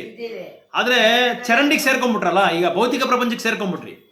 ಅದಕ್ಕೇನ್ ಮಾಡ್ರಿ, ಈ ಕಾಮಕ್ಕೆ ನಾವೇನಾಗ್ಬಿಟ್ರಿ, ಇದು ಕಾಮಕ್ಕೆ ನಾವೇನಾಗ್ಬಿಟ್ರಿ, ಸ್ಲೇವ್ಸ್, ಅಡಿಮೆ ಅಂತ ಹೇಳ್ತಾರಲ್ಲ, ಬಾನಿಸರು ಅಲ್ಲ, ಬಾನಿಸರು ಅಂತ ಹೇಳ್ತಾರೆ. ಅದಕ್ಕೆ ಬಾನಿಸರಾಗ್ಬಿಟ್ರೆ ನಾವು ಅದಕ್ಕೆ ಅರ್ಜುನ ಕೇಳ್ತಾ ಇದ್ದಾನೆ, ಇದಕ್ಕೆ ಏನ್ ದಾರಿ, ಏನ್ ಕಾರಣ, ಇದಕ್ಕೆ ಯಾವ ಅಫೋರ್ಸ್ ಏನು ಅಂತ ಕೇಳ್ತಾ ಇದ್ದಾರೆ. ಅದಕ್ಕೆ ಕೃಷ್ಣ 37ನೇ ಶ್ಲೋಕದಲ್ಲಿ ಹೇಳ್ತಾ ಇದ್ದಾರೆ, ಏನ್ ಹೇಳ್ತಾ ಇದ್ದಾರೆ ಅಂದ್ರೆ, ಕಾಮಯೇಷ ಕ್ರೋಧ ಏಷ ರಜೋಗುಣ ಸಮುದ್ಭವ ಅಂತ ಹೇಳ್ತಾ ಇದ್ದಾರೆ. ಮಹಾಶನ ಮಹಾಪಾಪಂ ಅಂದ್ರೆ, ಈ ಕಾಮದಿಂದ, ಈ ಕಾಮ ಕ್ರೋಧ ಅನ್ನೋದು ಬಂದು ರಜೋಗುಣ ತಮೋಗುಣ. ಈ ರಜೋಗುಣ ತಮೋಗುಣ ಒಂದು ಶಕ್ತಿ ನನ್ನ ತಳ್ತಾ ಇದೆ. ಕೃಷ್ಣ ಹೇಳ್ತಾ ಇದ್ದಾರೆ, ಭಗವಾನ್ ವಾಚ ಅಂತ ಹೇಳಿದ್ದಾರೆ ಕೃಷ್ಣ ಅರ್ಜುನ್ ಹೇಳ್ತಾರೆ, ಅರ್ಜುನ ಬೇರೆ ಅದು ಇನ್ನೇನಿಲ್ಲ, ನಿನ್ನಲ್ಲಿರೋ ಕಾಮ ಅದು. ಆ ಕಾಮದಿಂದ ನೀನೇನ್ ಮಾಡ್ತಾ ಇದೀಯಾ, ನನ್ನ ಇದು ಪಿತಾಮಹ, ನನ್ನ ಇದು ಗುರುಶ್ರೀ ಅವರು ಅಂತ ಆ ಕಾಮ ನಿನ್ನ ತಡಿತಾ ಇದೆ. ಆ ಕಾಮದಿಂದ ನೀನೇನ್ ಮಾಡ್ತೀಯ, ಯುದ್ಧ ಮಾಡಲ್ಲ ಅಂತ ಹೇಳಿ. ನಾವೇನ್ ಮಾಡ್ತೀರಿ, ನಮ್ಗೂ ಆ ಕಾಮ ಇದೆ, ನಮ್ಗೆ ಒಳಗಡೆ ಆ ಕಾಮದಿಂದ ನಮ್ಗೆ ಮಾಡಬಾರ್ದು ಅನ್ನೋದನ್ನ ನಾವು ಮಾಡ್ತಾನೆ ಇದ್ದೀರಿ. ಆ ಕಾಮ ನಮ್ಮನ್ನು ತಳ್ತಾ ಇದೆ, ಹೋಗ್ ಮಾಡು ಅಂತ ತಳ್ತಾ ಇದೆ. ಸೊ ಆ ಕಾಮ ಯಾಕೆ ಬರುತ್ತೆ, ಆ ಕಾಮ ಅಂದ್ರೆ ರಜೋಗುಣ ತಮೋಗುಣದಿಂದ. ರಜೋಗುಣ ತಮೋಗುಣ ಯಾಕೆ ಬರುತ್ತೆ, ಇವಾಗ ರಜೋಗುಣ ತಮೋಗುಣ ಅದೇ ಇಂದ್ರಿಯಾಸ ಯಾಕೆ ಬರುತ್ತೆ ನಮ್ಗೆ, ಏನ ಮಾಯ, ಯಾರು ಎಲ್ಲಿಂದ ಬರುತ್ತೆ ಮಾಯ, ಗೊತ್ತು, ಪ್ರಕೃತಿ ಎಲ್ಲ ಓಕೆ ಕರೆಕ್ಟ್. ನಮಗೆ ನಾನು ಕೇಳ್ತಾ ಇರೋ ಪ್ರಶ್ನೆ, ರಜೋಗುಣ ತಮೋಗುಣ ನಮ್ಗೆ ಯಾಕೆ ಬರುತ್ತೆ, ಸತ್ತು ಗುಣದಲ್ಲೇ ನಾವು ಇರ್ಬೋದಲ್ಲ. ಕಾಮದಿಂದ, ಕಾಮ ಹೆಂಗ್ ಬರುತ್ತೆ ನಮ್ಗೆ, ಅದೇ ಕಾಮ ಆಸೆ ಎಲ್ಲ ಒಂದೇ. ಕಾಮ ಅನ್ನೋದು ಏನಾದ್ರೂ ಇರ್ಬೋದು, ಹುಡುಗಿ ಮೇಲೆ ಕಾಮ ಇರ್ಬೋದು, ಹುಡುಗ ಮೇಲೆ ಕಾಮ ಇರ್ಬೋದು, ಅದೇ ಬಂದು ದುಡ್ಡಿನ ಮೇಲೆ ಕಾಮ ಇರ್ಬೋದು, ಸಿನಿಮಾ ಮೇಲೆ ಕಾಮ ಇರ್ಬೋದು, ಸ್ಪೋರ್ಟ್ಸ್ ಮೇಲೆ ಕಾಮ ಇರ್ಬೋದು, ಅದಾದ್ಮೇಲೆ ಸುಮ್ಮನೆ ಏನೋ ಎಲ್ಲರೂ ಹುಡುಗರು ಸೇರ್ಕೊಂಡು ಕೂತ್ಕೊಂಡು ಇದು ಕಾಮಿಡಿ ಮಾಡ್ತಾರೆ ನೋಡಿ, ಅದು ಕಾಮ ಇರ್ಬೋದು, ಅದು ಕಾಮನೆ. ಆಮೇಲೆ ಸುಮ್ಮನೆ ಓಡಾಡೋದು, ಇಲ್ಲಿಂದ ಅಲ್ಲಿ ಓಡಾಡೋದು, ಸುತ್ತ ಎಲ್ಲ ಕಡೆ ಸುತ್ತಾಡೋದು, ಅದು ಕಾಮನೆ, ಎಲ್ಲ ಕಾಮನೆ ಇದು. ಜನ ವಾತಾವರಣ ಹೆಂಗಿರುತ್ತೆ ಹಂಗ್ ಬರುತ್ತೆ. ಇಲ್ಲಿ ಏನ್ ಪ್ರಾಬ್ಲಮ್ ಅಂದ್ರೆ ನಮ್ಗೆ ಯಾಕೆ ಬರುತ್ತೆ ಅಂದ್ರೆ ನಾವು ಸೇರೋ ಸಹವಾಸದಿಂದ. ಸತ್ಸಂಗ ನಾವು ಯಾವ ಸತ್ಸಂಗ ಅದಕ್ಕೆ ಹೆಸರಲ್ಲ, ಅಸತ್ಸಂಗ. ಅಸತ್ಸಂಗನೂ ಮಾಡ್ಬೋದು, ಸತ್ಸಂಗನೂ ಮಾಡ್ಬೋದು. ಅದೇ ನಾನು ಹೇಳಿದ್ದು, ಒಂದು ಜೀವಿಗೆ ಭಗವಂತ ಬಂದು ಸ್ವಲ್ಪ ಇಂಡಿಪೆಂಡೆನ್ಸ್ ಕೊಟ್ಟಿದ್ದಾನೆ, ಸ್ವಲ್ಪ ಸ್ವಾತಂತ್ರ್ಯ, ಅದನ್ನ ಜ್ಞಾಪಕ ಇಟ್ಕೋಬೇಕು ನಾವು. ಸ್ವಾತಂತ್ರ್ಯ ಕೊಟ್ಟಿದ್ದಾನೆ. ಆ ಸ್ವಾತಂತ್ರ್ಯದಿಂದ ಅವನೇನ್ ಮಾಡ್ಬೋದು, ಒಳ್ಳೆ ಭಕ್ತರ ಜೊತೆನೂ ಸೇರ್ಬೋದು, ಪಾಪಿ ಜೊತೆನೂ ಸೇರ್ಬೋದು, ಯಾರ ಜೊತೆ ಸೇರ್ಬೋದು. ಈಗ ಎಕ್ಸಾಂಪಲ್ ವೆಸ್ಟ್ ಬೆಂಗಾಲ್ ತಗೊಳ್ಳಿ, ಇವಳು ಇದು ಡಾಕ್ಟರ್ನ ಸಾಯಿಸ್ಬಿಟ್ರಲ್ಲ, ಅದು ಆ ಸಾಯಿಸಿರೋನು ಏನ್ ಮಾಡ್ದ ಅಂದ್ರೆ ಅವ್ನು ಮಾಡಕ್ಕೆ ಇಷ್ಟ ಇಲ್ಲ, ಬಟ್ ಕಾಮದ ಆಸೆಯಿಂದ, ಆ ಕಾಮದ ಆಸೆಯಿಂದ ಏನ್ ಮಾಡ್ದ, ಅವನು ಸಾಯಿಸಕ್ಕೆ ರೆಡಿ ಆಗ್ಬಿಟ್ಟ. ದುಡ್ಡಾಸೆನೋ ಇರ್ಬೋದು, ಇಲ್ಲ ಅವಳ ಮೇಲೆ ಆಸೆ ಇರ್ಬೋದು. ಅದು ಏನಾಗಿದೆ ಅಂದ್ರೆ ಪ್ರಾಬ್ಲಮ್ ಏನಂದ್ರೆ ಅಲ್ಲಿ ಏನಾಗಿದೆ ಅಂದ್ರೆ ಇದು ಮನುಷ್ಯನ ಆರ್ಗನ್ಸ್ನೆಲ್ಲ ಸೇಲ್ಸ್ ಮಾಡ್ತಾ ಇದ್ದಾರೆ ಅಂದ್ರೆ ಗವರ್ಮೆಂಟ್ ಹಾಸ್ಪಿಟ್ಲಲ್ಲೇ ಕಿಡ್ನಿನು ಆಮೇಲೆ ಇದೆಲ್ಲ ಇರುತ್ತಲ್ಲ, ಅದೆಲ್ಲ ಸಿಗೋದು ತುಂಬಾ ಕಷ್ಟ. ಪಾರ್ಟ್ಸು, ಆ ಅಂಗಗಳೆಲ್ಲ ಸೇಲ್ಸ್ ಮಾಡೋದೆಲ್ಲ ಇವಳಿಗೆ ಗೊತ್ತಾಗೋಯ್ತು. ಇವಳಿಗೆ ಗೊತ್ತಾಗಿ ಇವಳು ಗೊತ್ತಿದೆ ಅಂತೇಳಿ ಇವ್ರಿಗೆ ಗೊತ್ತಾಯ್ತು. ಸೊ ಅದರಿಂದ ನಾನು ಇದು ಅದು ನಮ್ಗೆ ಸಂಬಂಧ ಇಲ್ಲ, ಬಟ್ ಕಂಪ್ಯಾರಿಸನ್ ಹೇಳ್ತಾ ಇದ್ದೀನಿ, ಅದಕ್ಕೆ ಉದಾಹರಣೆ ಹೇಳ್ತಾ ಇದ್ದೀನಿ. ಸೊ ಇದರಿಂದ ಏನಾಗಿದೆ ಅಂದ್ರೆ ಅದು ಹಿಂದ್ಗಡೆ ಅದು ನಾವು ಅನ್ವೇಷಣೆ ಮಾಡ್ಕೊಂಡು ಹೋದ್ರೆ ತುಂಬಾ ದೊಡ್ಡ ನೆಟ್ವರ್ಕ್ ಇದೆ ಅಲ್ಲಿ. ಎಲ್ಲರೂ ಸಿಕ್ಕಾಕೊಂಡಿದ್ದಾರೆ ಇದರಲ್ಲಿ. ಇದು ಲಕ್ಷಾಂತರ ರೂಪಾಯಿಗೆ ಅದು ಮಾಡ್ತಾ ಇದೆ. ದುಡ್ಡನ್ನು ಕಾಮ, ಇಲ್ಲಿ ಏನಕ್ಕೆ ಕೇಳ್ತಾ ಇದ್ದೇನೆ ಅಂದ್ರೆ ಕಾಮ, ದುಡ್ಡು. ಆ ದುಡ್ಡು ಕಾಮದಿಂದ ಏನಾಗಿದೆ ಅಂದ್ರೆ ಇವ್ಳು ಗೊತ್ತಾಗಾಯ್ತು. ಇವ್ಳು ಗೊತ್ತಾಗ್ಬಿಟ್ರೆ ನಮ್ಮ ವ್ಯವಹಾರ ಸ್ಟಾಪ್ ಆಗ್ಬಿಡುತ್ತೆ. ಒಂದು. ಎರಡನೇದು, ವಿಷಯಗಳು ಸ್ಪ್ರೆಡ್ ಆಗ್ಬಿಡುತ್ತೆ. ನಾವು ವ್ಯಾಪಾರ ಮಾಡೋಕ್ಕಾಗಲ್ಲ. ಹೆಂಗ್ ವ್ಯಾಪಾರ ಮಾಡ್ತೀರಿ? ಸರ್ಕಾರಕ್ಕೆ ಗೊತ್ತಾಗ್ಬಿಡುತ್ತೆ, ಗೌರ್ಮೆಂಟ್ ಜನಗಳಿಗೆ ಗೊತ್ತಾಗ್ಬಿಡುತ್ತಲ್ಲ. ಗೊತ್ತಾಗ್ಬಿಟ್ರೆ ಏನ್ ಮಾಡ್ತಾರೆ, ಅವ್ರನ್ನ ಹಿಡಿದು ಒಳಗಡೆ ಜೈಲಲ್ಲಿ ಹಾಕ್ಬಿಡ್ತಾರೆ. ಇದೆಲ್ಲ ಆಗುತ್ತೆ ಅಂತ ಹೇಳ್ಬಿಟ್ಟು ಇವಳು ಹೊರಗಡೆ ಆಲ್ಮೋಸ್ಟ್ ಎಲ್ಲ ಸ್ಪ್ರೆಡ್ ಮಾಡ್ಬಿಟ್ಲು. ಇವಳು ಸ್ವಲ್ಪ ಸ್ಪ್ರೆಡ್ ಮಾಡಕ್ಕೆ ಶುರು ಮಾಡ್ಕೊಂಡು ಏನಾಯ್ತು, ಅದು ದೊಡ್ಡದಾಗ ಆಗ್ಬಿಡುತ್ತೆ ಅಂತ ಹೇಳ್ಬಿಟ್ಟು ಅವನೇನ್ ಮಾಡಿದ್ರು, ಫೈಲ್ ಕ್ಲೋಸ್ ಮಾಡ್ಬೇಕು ಅಂತ ಹೇಳಿ ಅವಳನ್ನ ಕ್ಲೋಸ್ ಮಾಡ್ಬಿಟ್ಟು. ಕಾರಣ ಏನಂದ್ರೆ ಕಾಮ. ಏನ್ ಕಾಮ? ದುಡ್ಡಿನ ವ್ಯವಹಾರ. ಇವ್ರು ಮಾಡೋ ವ್ಯಾಪಾರದಲ್ಲಿ ಅವಳೇನಾದ್ಲು ಮಧ್ಯದಲ್ಲಿ ಬಂದು ಅಡ್ಡ ನಿಂತ್ಕೊಂಡ್ಬಿಟ್ಲು. ಇವ್ರು ಮಾಡೋ ವ್ಯಾಪಾರಕ್ಕೆ ಅವಳು she has become A obstacle. ಆತಂಕ ಅಂತ ಹೇಳ್ತಾರಲ್ಲ, ಆತಂಕ ಬೇರೆವೇ. ಆತಂಕ ಅಂದ್ರೆ ಬ್ಲಾಕ್ ಮಾಡೋದು, ತಡೆ. ಇವಳು ತಡೆ ಆಗ್ಬಿಟ್ಲಲ್ಲ. ಇವಳು ಇಲ್ಲದೇ ಇದ್ರೆ ಇವ್ರ ಪಾಟಿ ಇವ್ರು ವ್ಯವಹಾರ ಮಾಡ್ಕೊಂಡು ಹೋಗ್ತಾ ಇದ್ರು. ಬಟ್ ಇವಳಿಗೆ ಗೊತ್ತಾಗಿ ಏನ್ ಮಾಡಿದ್ಲು, ಇವಳಿಗೆ ತುಂಬಾ ದಿನದಿಂದ ಇದು ನಡೀತಾ ಇದೆ. ಆದ್ರೆ ಇವಳು ಒಂದೊಂದೇ ವಾಚ್ ಮಾಡ್ಕೊಂಡು ಬರ್ತಾ ಇದ್ದ. ತುಂಬಾ ಇಂಟೆಲಿಜೆಂಟ್ ಅವಳು, ತುಂಬಾ ಕ್ಲೆವರು. ಅದು trainee doctor, not experience doctor, trainee doctor. ಇದೆಲ್ಲ ಮಾಡಬಾರ್ದು. ಇದು ವಿರುದ್ಧ. ಯಾಕಂದ್ರೆ ಇದು ಶಾಸ್ತ್ರಕ್ಕೆ ವಿರುದ್ಧ, ಸರ್ಕಾರಕ್ಕೆ ವಿರುದ್ಧ, ಜನಗಳಿಗೆ ವಿರುದ್ಧ. ಪುಕ್ಸಟ್ಟೆ ಫ್ರೀಯಾಗಿ ಮಾಡೋ ಸೇವೆನ ಬಿಟ್ಟು ಹೊರಗಡೆ ಕಲ್ತಂದಲ್ಲಿ ಬ್ಲ್ಯಾಕ್ ಮಾಡಿದೆ. ಇದು ಸ್ಮಗ್ಲಿಂಗ್ ಮಾಡ್ದಂಗೆ. ಇದು ಜನರನ್ನು ಸಾಯಿಸ ಕೂಡ ರೆಡಿ ಆಗಿದ್ದಾರೆ, ಗೊತ್ತಾ ನಿಮ್ಗೆ? ಸಾಯಿಸ್ಬಿಟ್ಟು ಅವ್ರ ಅಂಗಗಳೆಲ್ಲ ಎತ್ಕೊಂಡ್ಬಿಡ್ತಾರೆ, ಅವರ ಪಾರ್ಟ್ಸ್ ಎಲ್ಲ ಎತ್ಕೊಂಡು ಮಾರ್ತಾ ಇದ್ದಾರೆ. ಎಷ್ಟೋ ಕಡೆ ಹಾಸ್ಪಿಟಲ್ ಈ ತರ ನಡೀತಾ ಇದೆ. ಕಾರಣ ಏನಂದ್ರೆ ಕಾಮ ಏಷ ಕ್ರೋಧ ಏಷ ರಜೋಗುಣ ಸಮುದ್ಭವ. ಯಾಕಿದೆಲ್ಲ ಬರುತ್ತೆ ಅಂದ್ರೆ ರಜೋಗುಣ ತಮೋಗುಣ. ಈ ರಜೋಗುಣ ತಮೋಗುಣ ಅಂತಾನೆ ಇದು ಬರುತ್ತೆ. ರಜೋಗುಣ ತಮೋಗುಣ ಯಾಕೆ ಬರುತ್ತೆ? ಸಂಘದಿಂದ. ಅಸತ್ಸಂಗ ತ್ಯಾಗ ಅಂತ ಹೇಳಿದ್ದಾರೆ ಚೈತನ್ಯ ಮಹಾಪ್ರಭು. ಅಸತ್ಸಂಗ ನೀವು ತ್ಯಾಗ ಮಾಡಿ, ಸತ್ಸಂಗದಲ್ಲಿ ಇರಿ, ಅಸತ್ಸಂಗ ತಗೋಬೇಡಿ ಅಂತ ಹೇಳ್ತಾ ಇದ್ದಾರೆ. ಕಾರಣಂ ಗುಣಸಂಗ ದೋಷಂ. ಕಾರಣ ಇದಕ್ಕೇನಂದ್ರೆ ಗುಣಸಂಗ ದೋಷಂ. ಅವರ ಅಸತ್ಸಂಗದಿಂದ ನಾವು ತಗೊಳ್ಳೋ ಆ ಸಂಘದಿಂದ ಏನಾಗುತ್ತೆ, ನಮಗೆ ಅವ್ರ ಗುಣ ಬರುತ್ತೆ. ನಮಗೆ ಅವ್ರಿಗೆ ಏನು ಗುಣ ಇರುತ್ತೋ ಆ ಗುಣ ನಮಗೆ ಬರುತ್ತೆ. ಅದರಿಂದ ಏನು ಮಾಡ್ತಾ ಇದೆ, ಅದರಿಂದ ಏನು ಇಲ್ಲಿ ಕೃಷ್ಣ ಹೇಳ್ತಾರೆ, ಇದು ಕಾಮದಿಂದ ಬರ್ತಾ ಇದೆ. ಕಾಮ ಬರೋದ್ರಿಂದ ಕಾಮ ಏನಕ್ಕೆ ಬರ್ತಾ ಇದೆ? ರಜೋಗುಣ ತಮೋಗುಣದಿಂದ ಬರ್ತಾ ಇದೆ. ರಜೋಗುಣ ತಮೋಗುಣ ಏನಿಂದ ಬರ್ತಾ ಇದೆ? ಸಂಘದಿಂದ ಬರ್ತಾ ಇದೆ. ಯಾಕಂದ್ರೆ ಒಳ್ಳೆ ದಾರಿನೂ ಇದೆ, ಕೆಟ್ಟ ದಾರಿನೂ ಇದೆ. ನಾನು ಹೇಳ್ದಲ್ಲ, ಒಂದು ದಾರಿನಲ್ಲಿ ಬರೀ ಮುಳ್ಳು, ಕಳ್ಳು, ಮಣ್ಣಿದೆ. ಇನ್ನೊಂದು ದಾರಿಯಲ್ಲಿ ತುಂಬಾ ಸೇಫ್ಟಿ ಆಗಿದೆ, ಸಾಕಷ್ಟು ನಮ್ಗೆ ರಕ್ಷಣೆ ಇದೆ. ನಾವು ಯಾವ್ದು ಇದು ಐಕ್ಯ ಮಾಡ್ಕೋಬೇಕು, ನಮ್ಮ ಮೇಲೆ ಆಧಾರ ಪಟ್ಟಿದೆ. ಚಾಯ್ಸ್ ನಮ್ದು. ಭಗವಂತ 2 ದಾರಿನೂ ಕೊಟ್ಬಿಟ್ಟಿದ್ದಾನೆ. ಭಗವದ್ಗೀತಾನೂ ಕೊಟ್ಟಿದ್ದಾನೆ, ಅದೇ ತರ ಸೆಕ್ಸುವಲ್ ಬುಕ್ಸು ಕೊಟ್ಟಿದ್ದಾನೆ, ಅದೇ ತರ ಡ್ರಗ್ಸ್ ಬುಕ್ ಕೊಟ್ಟಿದ್ದಾನೆ. ಯಾವ್ದು ಬೇಕಾದ್ರೂ ನಾವು ಓದ್ಬೋದು. ಕೃಷ್ಣ ಏನ್ ಮಾಡ್ತಾನೆ, ನಿನ್ನಿಷ್ಟಪ್ಪ, ನಾನು ಎಲ್ಲ ಕೊಟ್ಟಿದ್ದೀನಿ, ನೀನ್ ಸೆಲೆಕ್ಟ್ ಮಾಡ್ಕೋ. ಆದ್ರೆ ಭಗವದ್ಗೀತಾನ ಹೇಳ್ತಾ ಇದ್ದಾನೆ, ಇದು ಮಾಡಬಾರ್ದು ಅಂತ ಹೇಳಿದ್ದಾರೆ, ಇದು ಮಾಡ್ಬೋದು ಅಂತ ಹೇಳಿದ್ದಾರೆ. ಅದನ್ನ ನೀನು ಯಾವ್ದು ಮಾಡ್ಬೇಕೋ ಅದು ಮಾಡ್ಬೇಕು, ಯಾವ್ದು ಬಿಡ್ಬೇಕು ಅದು ಬಿಟ್ಬಿಡ್ಬೇಕು. ಒಳ್ಳೆ ತಗೋಬೇಕು. ಸೊ ನಾವು ಕೆಟ್ಟ ದಾರಿ ತಗೊಂಡ್ರೆ ನಾವು ಅದೇ ತರ ಆಗ್ತೀರಿ. ನಾವೇನ್ ಆಗ್ತೀರಿ, ಈ ಭೌತಿಕ ಪ್ರಪಂಚದಲ್ಲಿ ಮತ್ತೆ ಮತ್ತೆ ಮತ್ತೆ ನಾವೇನು ಆಗ್ತೀರಿ, ಜನ್ಮ ತಗೊಂಡು ಇಲ್ಲೇ ಇದ್ದು ಕಷ್ಟಪಟ್ಕೊಂಡಿರ್ತೀರಿ ಅಷ್ಟೇ. ನಾವು ಭಗವಂತನ ಹತ್ರ ಹೋಗೋಕ್ಕಾಗಲ್ಲ.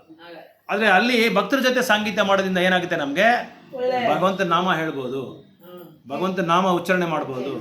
ಕಲಿಯುಗದಲ್ಲಿ ಯಾವ ಒಂದು ಇದು ಪದ್ಧತಿ ಶಿಫಾರಸ್ ಮಾಡಿದ್ದಾರೆ ಅದನ್ನ ಶಾಸ್ತ್ರದಲ್ಲಿ ಹೇಳಿದ್ದಾರೆ, ಅದನ್ನ ನಾವು ತಗೋಬಹುದು. ಸೊ ಅದಕ್ಕೆ ಈ ಜೀವಿ ಬಂದು ಮಳೆ ನೀರು ಎಷ್ಟು ಸ್ವಚ್ಛತೆ ಇರುತ್ತೋ ಅಷ್ಟು ಸ್ವಚ್ಛತೆ ನಾವು. ಯಾಕಂದ್ರೆ ನಾವ್ ಎಲ್ಲಿಂದ ಬಂದಿರೋದು, ನಾವು ಮಮೈವಾಂಸ ಜೀವಭೂತ ಸನಾತನಃ, ಭಗವಂತನಿಂದ ನಾವು ಬಂದಿರೋದು, ಅವ್ರ ಅಂಶ ನಾವು. ಅದರಿಂದ ಭಗವಂತನ ಎಷ್ಟು ಶುದ್ಧವಾಗಿರುತ್ತೋ ನಾವು ಅಷ್ಟೇ ಶುದ್ಧವಾಗಿರ್ತೀರಿ. ಆದ್ರೆ ಈ ಭೌತಿಕ ಪ್ರಪಂಚಕ್ಕೆ ಯಾವಾಗ ನಾವು ಬಂದು ಸಂಪರ್ಕ ಮಾಡ್ಕೊಂತೀರಲ್ಲ, ಸಂಪರ್ಕ ಅಂದ್ರೆ ಏನು, ನಾವು ಜನ್ಮ ತಗೊಂತೀರಲ್ಲ, ಯಾವಾಗ ತಾಯಿ ಹತ್ರ ಜನ್ಮ ತಗೊಂಡ್ಬಿಟ್ರೆ ಏನಾಗುತ್ತೆ, ಅದು ಭೌತಿಕ ಪ್ರಪಂಚ ನಾವು ಶುರು ಮಾಡ್ಕೊಂಡ್ಬಿಡ್ತೀವಿ. ಇಲ್ಲಿ ಎಂಟ್ರಿ ಮಾಡ್ದಂಗೆ ನಮ್ಮ ಹೆಸರು ಎನ್ರೋಲ್ಮೆಂಟ್ ಆದಂಗೆ. ಅದಕ್ಕೆ 38ನೇ ಶ್ಲೋಕದಲ್ಲಿ ಏನ್ ಹೇಳ್ತಾ ಇದ್ದಾರೆ ಅಂದ್ರೆ 3 ಕಾರಣ ಅದಕ್ಕೆ ಹೇಳ್ತಾ ಇದ್ದಾರೆ.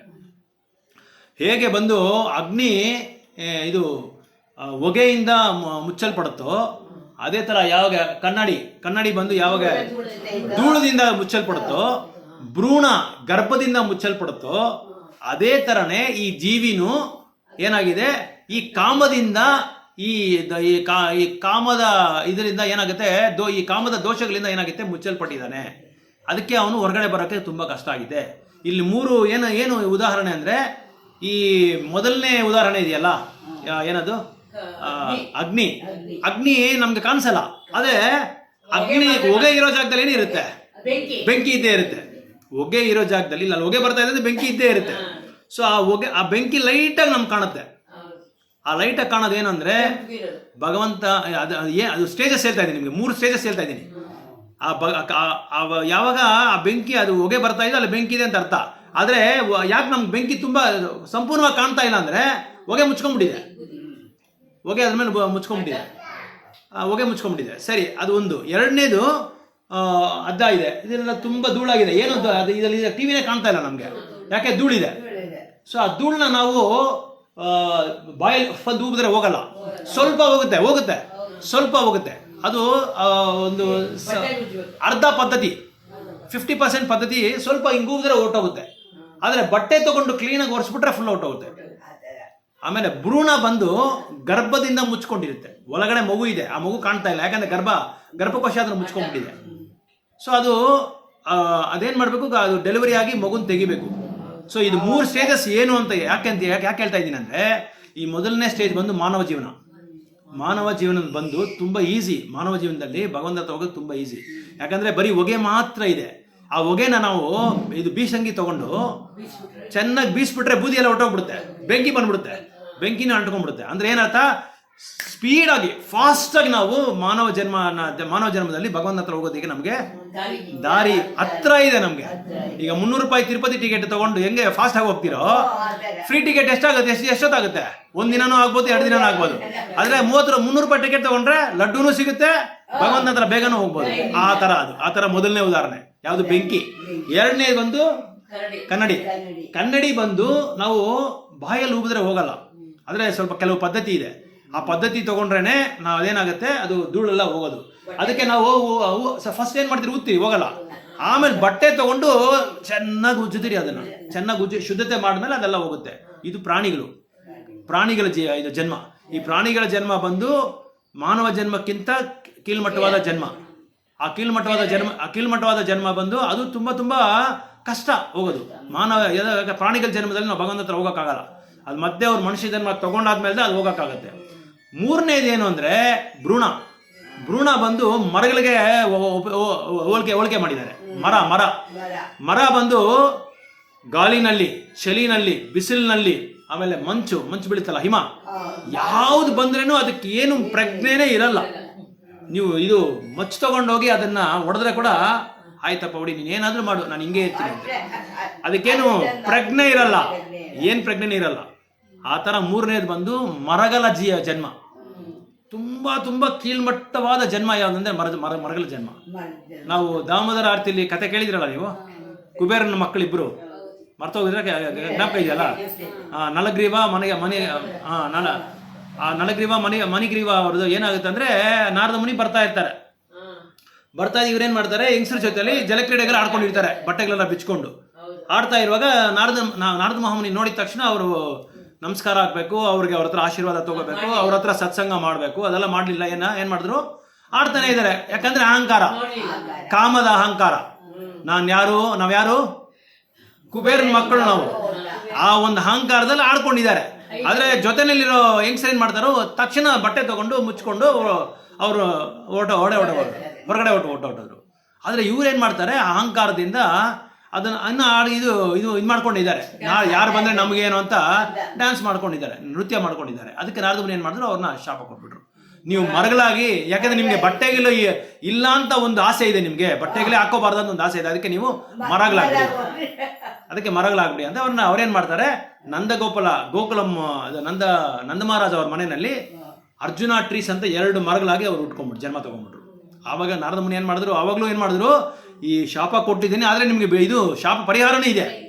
ಏನ್ ಪರಿಹಾರ ಅಂದ್ರೆ, ಕೃಷ್ಣ ಬರ್ತಾನೆ ಜನ್ಮ ತಗೊಂಡು ನಿಮ್ಗೆ ಮತ್ತೆ ಈ ಪಾಪನ ಪರಿಹಾರ ಮಾಡಿ ನೀವು ಭಗವಂತನ ದರ್ಶನ ಮಾಡ್ತೀರಾ ಅಂತ. ಯಾಕಂದ್ರೆ ನಾರದ ಮುನಿ ಅಂತ ದೊಡ್ಡ ಮಹಾಮುನಿಗಳು ಏನ್ ಮಾಡ್ತಾರೆ ಅಂದ್ರೆ, ಶಾಪನೂ ಕೊಡ್ತಾರೆ, ಮೋಕ್ಷನೂ ಕೊಡ್ತಾರೆ.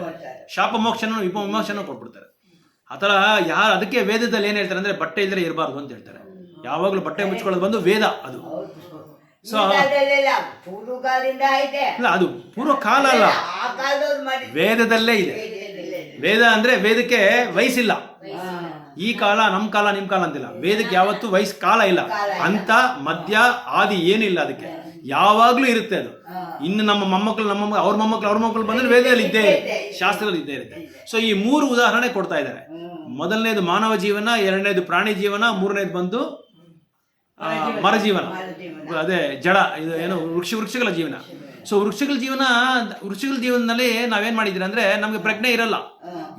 ಯಾರೇನು ಹೇಳಿದ್ರೆ ನಮ್ಗೇನು ಪ್ರಜ್ಞೆ ಇರಲ್ಲ. ನೋಡಪ್ಪ, ಸ್ವಲ್ಪ ಭಗವಂತ ನಾಮ ಹೇಳಪ್ಪ, ಸ್ವಲ್ಪ ದೇವಸ್ಥಾನಕ್ಕೆ ಹೋಗಪ್ಪ, ಪೂಜೆ ಪುರಸ್ಕಾರ ಮಾಡಪ್ಪ, ಒಳ್ಳೇದು ಮಾಡಪ್ಪ, ಏಕಾದಶಿ ವ್ರತ ಮಾಡೋದು, ಏನು ಹೇಳಿದ್ರೆ ನಾವು ಕೇಳಲ್ಲ.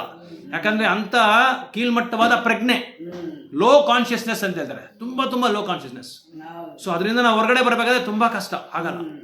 ಸೊ ಮಾನವ ಜೀವನದಲ್ಲಿ ಮಾತ್ರನೇ ನಾವು ಬೇಗ ಭಗವಂತನ ಹತ್ರ ಹೋಗೋಕ್ಕೆ ನಮ್ಗೆ ಸಾಧ್ಯವಾಗುತ್ತೆ, ಹೊತ್ತು ಬೇರೆ ಜೀವನದಲ್ಲಿ ಹೋಗೋಕ್ಕಾಗಲ್ಲ ಅಂತ 38ನೇ ಶ್ಲೋಕದಲ್ಲಿ ಅದು 3 ಉದಾಹರಣೆ ಕೊಟ್ಟಿದ್ದಾರೆ. ಯಾಕಂದ್ರೆ ನಾವು ಆವರಣ ಮಾಡ್ಕೊಂಡ್ಬಿಟ್ಟಿರ್ತೀರಿ, ಮಾಯನ ಆವರಣ ಮಾಡ್ಕೊಂಡ್ಬಿಟ್ಟಿರ್ತೀರಿ. ಸೊ ಅದಕ್ಕೆ ಏನ್ ಹೇಳ್ತಾರೆ ಭಗವಂತ ಅಲ್ಲಿ, ಈ ಮಾನವ ಜೀವನ ನೀನು ತಗೊಂಡ್ಮೇಲೆ ನೀನು ನಿನ್ನ ಸಮಯನ ವೃಧಾ ಮಾಡ್ಕೋಬೇಡ.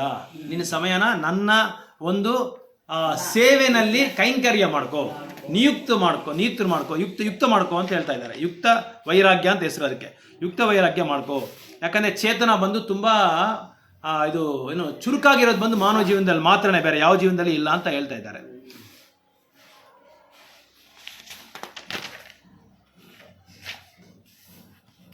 ಸೊ ಆತರ ನಾವು ನಮ್ಮ ಚೈತನ್ಯನ ಶುದ್ಧ ಮಾಡ್ಕೋಬೇಕಾದ್ರೆ ನಾವೇನ್ ಮಾಡ್ಬೇಕು?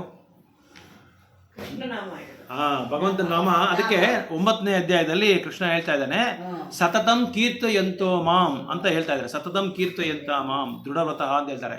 ನೀನು ಒಂದು ದೃಢತ್ವದಿಂದ ನನ್ನ ನಾಮವನ್ನು ಸತತವಾಗಿ ಯಾವಾಗಲೂ ನಾಮ ಹೇಳ್ತಾ ಇದ್ರೆ, ನಿನ್ನ ಅಶುದ್ಧತೆ ಎಲ್ಲ ಶುದ್ಧೆ ಆಗಿ, ನಿನ್ನ ಪ್ರಜ್ಞೆ ಬಂದು ಶುದ್ಧೆ ಆಗಿ, ನನ್ನ ಹತ್ರ ಬರೋದಕ್ಕೆ ನಿನಗೆ ಸ್ವಲ್ಪ ಅವಕಾಶ ಹೆಚ್ಚಾಗಿರುತ್ತೆ.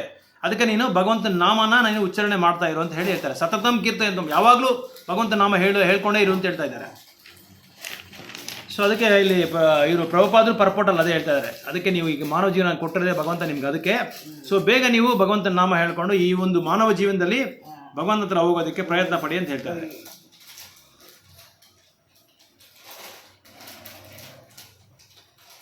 ಓಕೆ, ಈ 3 ಶ್ಲೋಕದಲ್ಲಿ ನಿಮ್ಗೇನಾದರೂ ಡೌಟ್ ಇದ್ರೆ ಕೇಳ್ಬೋದು. 36, 37, 38.